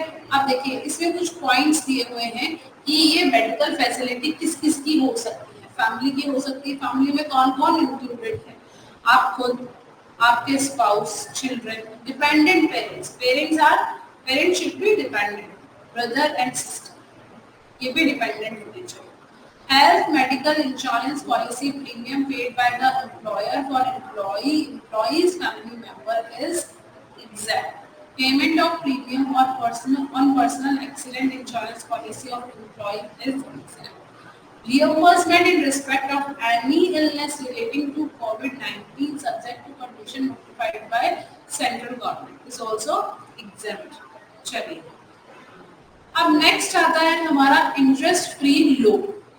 इंटरेस्ट फ्री लोन, अगर देखिए जरा दो बातें हैं, या तो इंटरेस्ट फ्री ही लोन दिया जाए या कंसेशनल रेट पर आपको लोन दे दिया जाए। कौन देगा? एम्प्लॉयर देगा। किसको देगा? एम्प्लॉई को देगा। या तो इंटरेस्ट फ्री दे देगा या फिर कंसेशनल रेट पे देगा। अगर कंसेशन इंटरेस्ट फ्री और concessional loan provided to employee और हाउसहोल्ड मेंबर्स, या तो एम्प्लॉय को या उसके household members. Outstanding balance for each loan on last day of each month multiplied by rate of interest charged by SBI on first day of the relevant previous year. Relevant previous year के पहले दिन जो भी SBI की rate चल रही थी उस रेट से हम इंटरेस्ट चार्ज करेंगे एवरी मंथ, ठीक है। अब अगर कंसेशनल रेट पर दिया गया है तो उसमें से हमने जितना रेट वसूल लिया है उसको लेस कर देंगे और बाकी बचा हुआ टैक्सेबल परचेज बच जाएगा। अगर लोन का अमाउंट आपका 20,000 से कम है तो टैक्सेबल परचेज कुछ भी नहीं होगा। अगर लोन आपने स्पेसिफाइड डिजीज के लिए लिया है, स्पेसिफाइड डिजीज कहाँ स्पेसिफाई की हुई है? Under rule number 3A, like cancer, TB, AIDS, disease require surgical operation, mental disorder, ठीक है। However, not applicable to so much of loan as has been reimbursed to employee under medical insurance system. आगे बात समझ में। Interest free loan के case में क्या करना है आपको, क्या ध्यान में रखना है? प्रीवियस ईयर के फर्स्ट डे पे एसबीआई की जो इंटरेस्ट रेट है, राइट, उसे आप एवरी मंथ जो भी बैलेंस आउटस्टैंडिंग रहता है उससे मल्टीप्लाई करेंगे, इंटरेस्ट का अमाउंट निकालेंगे, उसमें से जितना वसूल कर रहे हैं उसे लेस करेंगे, बाकी आपका टैक्सेबल। चले आगे। अदर परक्यूजिट्स, ये तो अभी तक हमने मेन बड़ी परक्यूजिट्स पढ़ी। अब छोटी मोटी परक्यूजिट पढ़ेंगे। कौन कौन सी पढ़ी? रेंट फ्री एकोमोडेशन पढ़ी, ठीक है, लीव ट्रैवल कंसेशन पढ़ी, और उसके बाद मोटर कार पढ़ी, मोटर कार के बाद मेडिकल फैसिलिटी पढ़ी, उसके बाद इंटरेस्ट फ्री लोन पढ़ी। अब हम पढ़ रहे हैं अदर परक्यूजिट्स, ठीक है। Free domestic servant, service of sweeper, gardener और वॉचमैन और पर्सनल अटेंडेंट, इनके लिए अलाउंस मिल रहा था, वो क्या था? Fully taxable. Actual cost of employer less amount paid by employer. देखिए जरा, अब इनके लिए अगर आपको परक्यूजिट भी मिल रही है, मतलब आपको सर्वेंट, स्वीपर और ये सब एज अ परक्यूजिट भी मिल रहे हैं, आपको एम्प्लॉयर अगर प्रोवाइड करवा रहा है तो जो इसकी कॉस्ट आ रही है वो आपकी परक्यूजिट की अमाउंट आनी चाहिए। अगर इन एनी केस आप कुछ पे कर रहे हो इन सर्विसेज के बदले एम्प्लॉयर को, तो वो अमाउंट एक्चुअल कॉस्ट में से लेस कर दिया जाएगा और बचा हुआ जो है वो टैक्सेबल परक्यूजिट मान लिया जाएगा, ठीक है।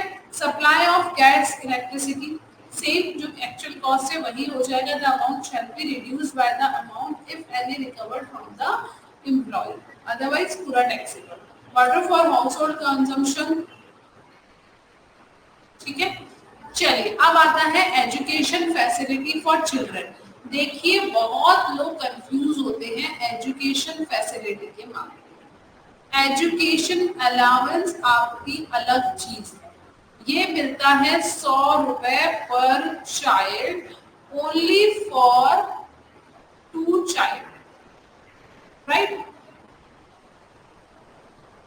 पहली बात, एजुकेशन फैसिलिटी के ऊपर जब हम एजुकेशन फैसिलिटी एज परक्यूजिट बात कर रहे हैं, एज पर्क्स बात कर रहे हैं, तब नंबर ऑफ चिल्ड्रन के ऊपर किसी भी तरीके का कोई भी रेस्ट्रिक्शन नहीं है। 10, 20, 50, 100 कितने भी बच्चे हो सकते हैं, ठीक है।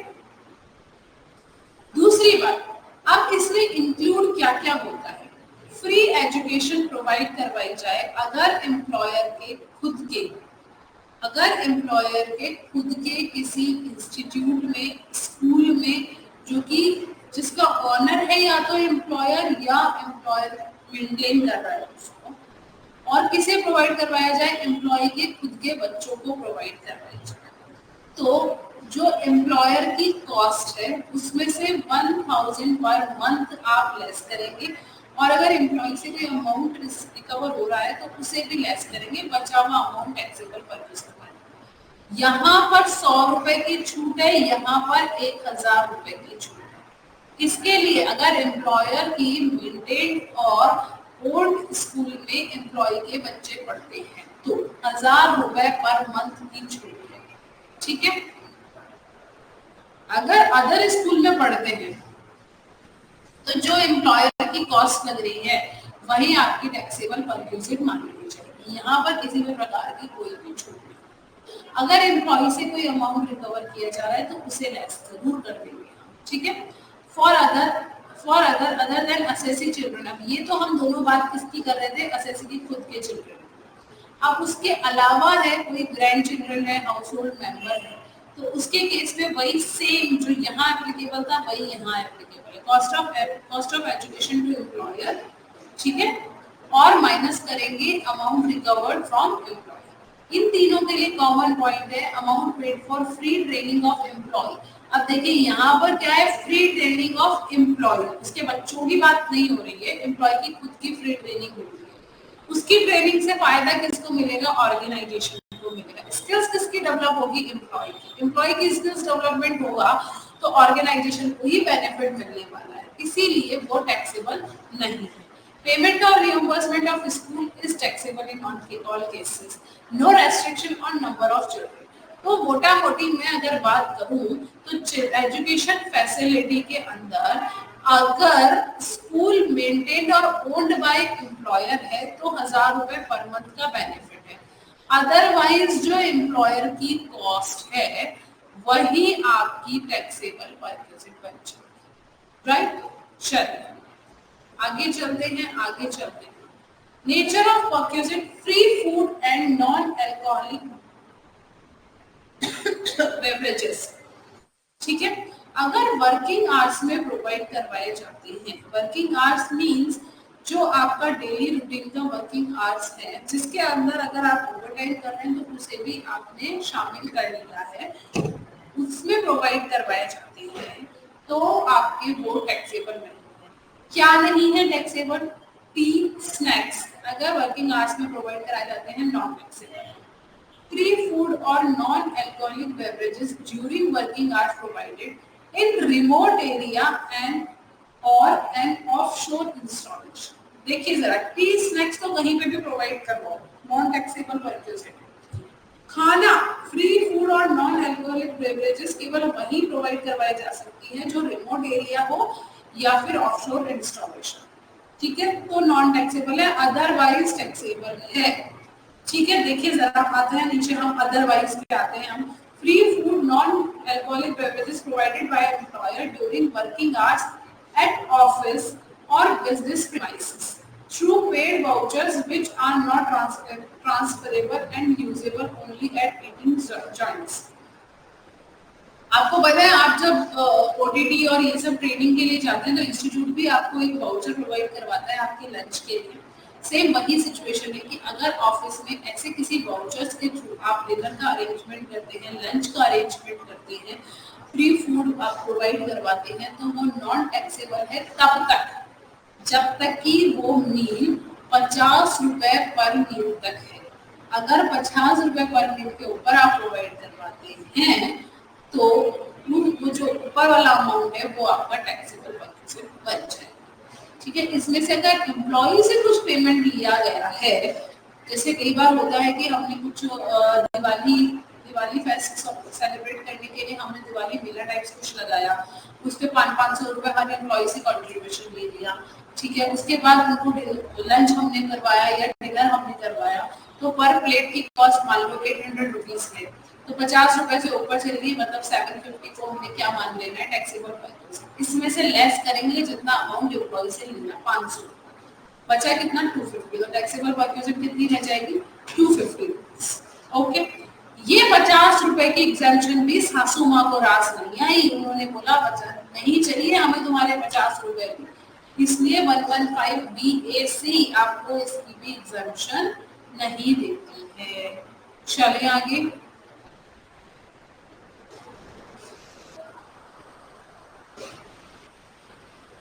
इन any other case actual amount of expenditure minus employ से जो भी रिकवर हो गया वो टैक्सेबल हो जाएगा। चलिए जी चलिए, value of any gift voucher और टोकन। अगर एम्प्लॉयर एम्प्लॉय को कोई गिफ्ट देता है, वाउचर देता है, टोकन देता है और उसकी वैल्यू 5000 रुपए से ज्यादा है, तो 5000 रुपए से ज्यादा वाला अमाउंट जो होगा वो फुल्ली टैक्सेबल हो जाएगा। अगर अमाउंट 5000 रुपए से ज्यादा है तो पूरा का पूरा अमाउंट आपका टैक्सेबल हो जाएगा। ऐसा नहीं है कि 10,000 है तो केवल 5000 ही टैक्सेबल होगा, पूरा का पूरा 10,000 आपका टैक्सेबल हो जाएगा। और अगर वैल्यू 5000 रुपए तक की है तो आपकी टैक्सेबल परचेज निल रहेगी, ठीक है। एक्सपेंसेस ऑन क्रेडिट कार्ड, कई बार ऐसा होता है कि एम्प्लॉयर अपने एम्प्लॉय को क्रेडिट कार्ड दे देता है कि ऑफिस से जुड़े जो भी खर्चे हैं आप इस क्रेडिट कार्ड से पे कर दें। अगर वो ऑफिस से जुड़े हुए खर्चे ही पे करता है तो कुछ भी टैक्सेबल परचेज नहीं। अगर वो उसे पर्सनल यूज के लिए भी ले लेता है तो जो अमाउंट उसने पर्सनल यूज के लिए लिया है उसमें से जितना अमाउंट रिकवर हो गया उसे लेस किया जाएगा, ठीक है, बाकी टैक्सेबल हो जाएगा। सेम क्लब मेंबरशिप पे भी आपका एप्लीकेबल होता है। यूज ऑफ मूवेबल एसेट्स, देखिए जरा ध्यान से, ये also this is also a very important topic. Questions आते हैं और आते हैं। यूज ऑफ लैपटॉप कंप्यूटर, आपने देखा होगा आजकल मोस्टली ये सीन हो गया है कि हर बंदे को अपना एक लैपटॉप दिया जाता है, वो उसको घर पे भी लेके जाता है, राइट। अगर आप ऐसा, ये आपको लैपटॉप और कंप्यूटर्स दिए जा रहे हैं, आप उसे ऑफिशियल पर्पस के लिए काम में ले रहे हैं, ऑब्वियसली लैपटॉप कंप्यूटर तो उसी काम में आने हैं, इसलिए ये आपके नॉन टैक्सेबल परचेज है। अगर उसके अलावा कोई मूवेबल एसेट आपको दी गई है और वो एसेट एम्प्लॉयर की खुद की है तो 10% ऑफ एक्चुअल कॉस्ट आपकी क्या मानी जाएगी, टैक्सेबल परचेज। मैडम ये कहीं और भी पढ़ा था, मोटर कार में हमने पढ़ा था 10% ऑफ एक्चुअल कॉस्ट आपकी क्या मानी जाएगी, टैक्सेबल परचेज मानी जाएगी। और अगर बंदे ने आपको किराए पर लेकर दी है वो एसेट, तो जितना किराया पे कर रहा है वो आपकी टैक्सेबल परचेज मान लीजिए। The amount determined shall be reduced by the amount if any paid or recovered from the employer of such vendor, ठीक है। Transfer of any movable asset, ये तो बात हो गई यूज की। अब बात आ रही है ट्रांसफर की, जो आपको ट्रांसफर के लिए दी, मतलब यूज करने के लिए दी थी, उसका ट्रांसफर कर देते हैं आप। कंप्यूटर और एनी इलेक्ट्रॉनिक आइटम, देखिए जरा ध्यान से समझिएगा, computer and any other electronic item. Actual cost of such asset to the employer as reduced by 50% for each completed year during which asset was put to use. अगर आप काम में लिया हुआ कंप्यूटर और इलेक्ट्रॉनिक आइटम एम्प्लॉयर अपने employ को बेच देता है, ट्रांसफर कर देता है, मतलब टाइटल ट्रांसफर कर देता है, तो एम्प्लॉयर ने जब से उसे पुट टू यूज किया है तब से लेकर जब ट्रांसफर किया है तब तक जितने नंबर ऑफ इयर्स होते हैं ये कंप्लीटेड होने चाहिए। कंप्लीटेड नंबर ऑफ इयर्स जितने होते हैं उतने के बराबर 50-50% हम लेस करेंगे उसकी वैल्यू में से, और जो वैल्यू निकल के आएगी वो क्या बनेगी, वैल्यू ऑफ परचेज। ये किसके केस में, कंप्यूटर के केस। मोटर कार के केस में 50% की जगह हम लेंगे 20% फॉर एवरी कंप्लीटेड ईयर, और अदर एसेट के केस में हम लेंगे 10%, बट यहाँ पर हम क्या कर रहे थे, WDV मेथड, अब हम यूज करेंगे SLM मेथड। अदर एसेट के केस में SLM मेथड हम यूज करेंगे। यहाँ देखिए हम रिड्यूसिंग बैलेंस मेथड यूज कर रहे थे, यहाँ पर हम SLM मेथड यूज करेंगे। आई क्या बात समझ में? अगर ट्रांसफर कर देते हैं हम मूवेबल प्रॉपर्टी को, तो 3 कैटेगरीज आपकी बनती है। फर्स्ट बनती है कोई भी इलेक्ट्रॉनिक आइटम और कंप्यूटर, सेकंड बनती है मोटर कार, और थर्ड बनती है अदर एसेट। 2 के केस में WDV यूज करना है, फर्स्ट के केस में 50%, सेकंड केस में 20%, थर्ड के केस में SLM मेथड यूज करना है और 10% लगाना है आपको डेप्रिसिएशन, ठीक है। और बाकी जो अमाउंट बचेगा वो आपकी क्या बन जाएगी, वैल्यू ऑफ परचेज। चलिए ध्यान रखना है, completed year means you have to ignore fractions. चलिए जी चलिए, चैप्टर खत्म होने चला है, मजा आ रहा है।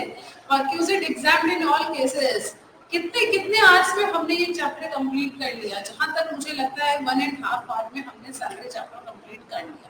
ये तो तब जब हमने बहुत अच्छे से हर प्रोविजन को बहुत अच्छे से पढ़ा है। जब आप खुद इसे पढ़ने बैठेंगे ना इन सभी नोट से, definitely go through 20 to 25 minutes maximum है सारे प्रोविजंस को गो थ्रू करने के लिए।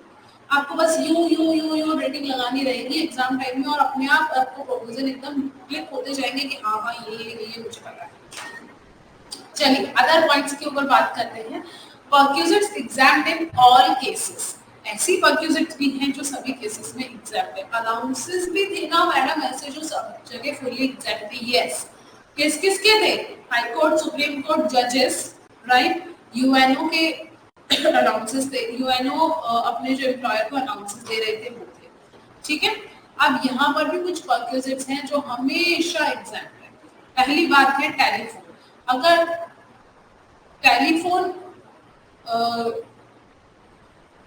टेलीफोन से रिलेटेड अमाउंट अगर आपको रिइंबर्स किया जाता है तो वो आपका एज अ परक्यूजिट एग्जाम है। Transport facility by employer based on transportation of goods passengers आपका एग्जाम है। एम्प्लॉयर, ये दो है, ये दो अलग अलग हैं, थोड़ा सा प्रिंटिंग में यहाँ पे मिस्टेक हो गई है, ये बी है एंड देन इसको सी डी करना है। Employers contribution to staff group insurance scheme exempt है। Recreational facility if provided to all employees, अगर सारे एम्प्लॉइज को प्रोवाइड करवाई जाती है तो एग्जाम है। Rent free official residence to a जज of high court, supreme court, officer of parliament, union minister and a leader of opposition in parliament, ये भी अलग है, ई पॉइंट है, ठीक है। तो आपका एग्जाम है, ठीक है। चलिए सबसे एक और इम्पोर्टेंट मुद्दा प्रोविडेंट फंड की तरफ हम चलते हैं। हमेशा क्वेश्चंस आते हैं मैडम, बहुत कंफ्यूजन होता है मैडम, बहुत कंफ्यूजन होता है। हम उस कंफ्यूजन को दूर करने के लिए आगे की तरफ चलते हैं। आइए जरा, प्रोविडेंट फंड देखिए हमने 4 कैटेगरी में बेसिकली डिवाइड किया हुआ है। एक तो है हमारा SPF, statutory provident fund, recognized provident fund, unrecognized provident fund and public provident fund, ठीक है। ये 4 कैटेगरी है हमारी। 2 तरीके के कंट्रीब्यूशन होते हैं, एक होता है एम्प्लॉयर कंट्रीब्यूशन और एक होता है एम्प्लॉय का कंट्रीब्यूशन। एम्प्लॉयर जो कंट्रीब्यूशन करता है वो अगर स्टैट्यूटरी प्रोविडेंट फंड में कर रहा है तो fully exempt, unrecognised provident fund में कर रहा है तो ईयरली टैक्सेबल नहीं है। कब है वो मैं बाद में बताऊंगा। पब्लिक प्रोविडेंट फंड के केस में ये प्रोविजन ही एप्लीकेबल नहीं है, ठीक है। अब बात करते हैं रिकॉग्नाइज्ड प्रोविडेंट फंड। अगर आपको देखो बस इतना सा ध्यान रखना है कि अगर एम्प्लॉयर कंट्रीब्यूशन कर रहा है और RPF में कर रहा है, बाकी किसी में भी करे हमको कुछ नहीं करना, क्वेश्चन में छेड़ना ही नहीं है हमको, ठीक है। RPF में कर रहा है तो देखना है कि वो सैलरी के 12% से ज्यादा ना है। 12% से ज्यादा करेगा तो ऊपर का अमाउंट टैक्सेबल। एम्प्लॉय का जो कंट्रीब्यूशन है भाई, मेरा पैसा किधर भी डालूं टैक्सेबल होगा कि नहीं होगा? मेरी तो जो सैलरी है उसी में से तो निकाल के डाल रहा हूँ, तो वैसे भी तुम सैलरी होगा हम तो कर ही रहे हो। तो यहाँ टैक्सेबिलिटी की बात नहीं होगी, एम्प्लॉय के कंट्रीब्यूशन में बात होगी कि ATC का डिडक्शन मिलेगा या नहीं मिलेगा। अभी आप लोग ये बिल्कुल मुझसे नहीं कह सकते कि मैडम ATC किसे कहते हैं, क्योंकि अभी हम रिविजन कर रहे हैं और ATC हम ऑलरेडी पढ़ के आ चुके हैं, राइट। तो एटीसी का डिडक्शन हमें स्टैट्यूटरी प्रोविडेंट फंड का मिल जाएगा, रिकॉग्नाइज्ड प्रोविडेंट फंड का मिल जाएगा और पब्लिक प्रोविडेंट फंड का मिल जाएगा। किसका नहीं मिलेगा? अनरिकॉग्नाइज्ड प्रोविडेंट फंड का नहीं। एम्प्लॉयर के कंट्रीब्यूशन में रिकॉग्नाइज्ड को याद रखना है, एम्प्लॉय के कंट्रीब्यूशन में अनरिकॉग्नाइज्ड को याद रखना है एटीसी के डिडक्शन। ऑलराइट, अब बात करते हैं इंटरेस्ट की। देखिए जरा, अगर एम्प्लॉयर का कंट्रीब्यूशन है और आपको इंटरेस्ट मिल रहा है स्टैट्यूटरी प्रोविडेंट फंड में, पब्लिक प्रोविडेंट फंड में, अनरिकॉग्नाइज्ड प्रोविडेंट फंड में, तो आपको ईयरली कुछ भी बात नहीं करनी है, क्योंकि हमने कंट्रीब्यूशन के टाइम पे नहीं करी थी तो इंटरेस्ट के टाइम पे भी नहीं करी। एग्जैक्टली। अब बात आती है आरपीएफ की। इंटरेस्ट अगर 9.5 पर एनम से ज्यादा है तो टैक्सेबल है, अदरवाइज सेम चीज आपकी एप्लीकेबल होती है एम्प्लॉय कंट्रीब्यूशन। ठीक है, अगर आपका रिकॉग्नाइज्ड प्रोविडेंट फंड से मिलने वाला इंटरेस्ट 9.5 पर एनम से ज्यादा है तो एज अ सैलरी टैक्सेबल। ठीक है, पब्लिक प्रोविडेंट फंड का इंटरेस्ट फुल्ली एग्जेम्प्ट है आपका। यहाँ पर अब बात हो रही है स्टैट्यूटरी पीएफ के इंटरेस्ट की, तो एक सर्टेन लिमिट तक कंट्रीब्यूशन आपका एग्जेम्प्ट है, उसके बाद टैक्सेबल है, जिसका नोट अभी हम पढ़ेंगे। अब बात आती है जब अमाउंट आपको रिटायरमेंट पे रिसीव होता है। अगेन स्टैट्यूटरी प्रोविडेंट फंड का एग्जेम्प्ट है, पब्लिक प्रोविडेंट फंड का एग्जेम्प्ट है। ठीक है, आरपीएफ एंड यूआरपीएफ। आरपीएफ की बात करेंगे सबसे पहले तो एग्जेम्प्ट होगा अगर एम्प्लॉय ने 5 साल कंटिन्यूअस सर्विस दी है उसके बाद रिटायर हो गया। अगर ये शर्त पूरी होती है तो एग्जेम्प्ट है। अगर ये शर्त पूरी नहीं होती है और नहीं पूरी होने के पीछे जो रीजन है वो ऐसा है कि बियॉन्ड कंट्रोल है, आदमी मर जाए, कोई ऐसी इलनेस हो जाए कि वो जॉब ही ना कर पाए, एम्प्लॉय खुद उसको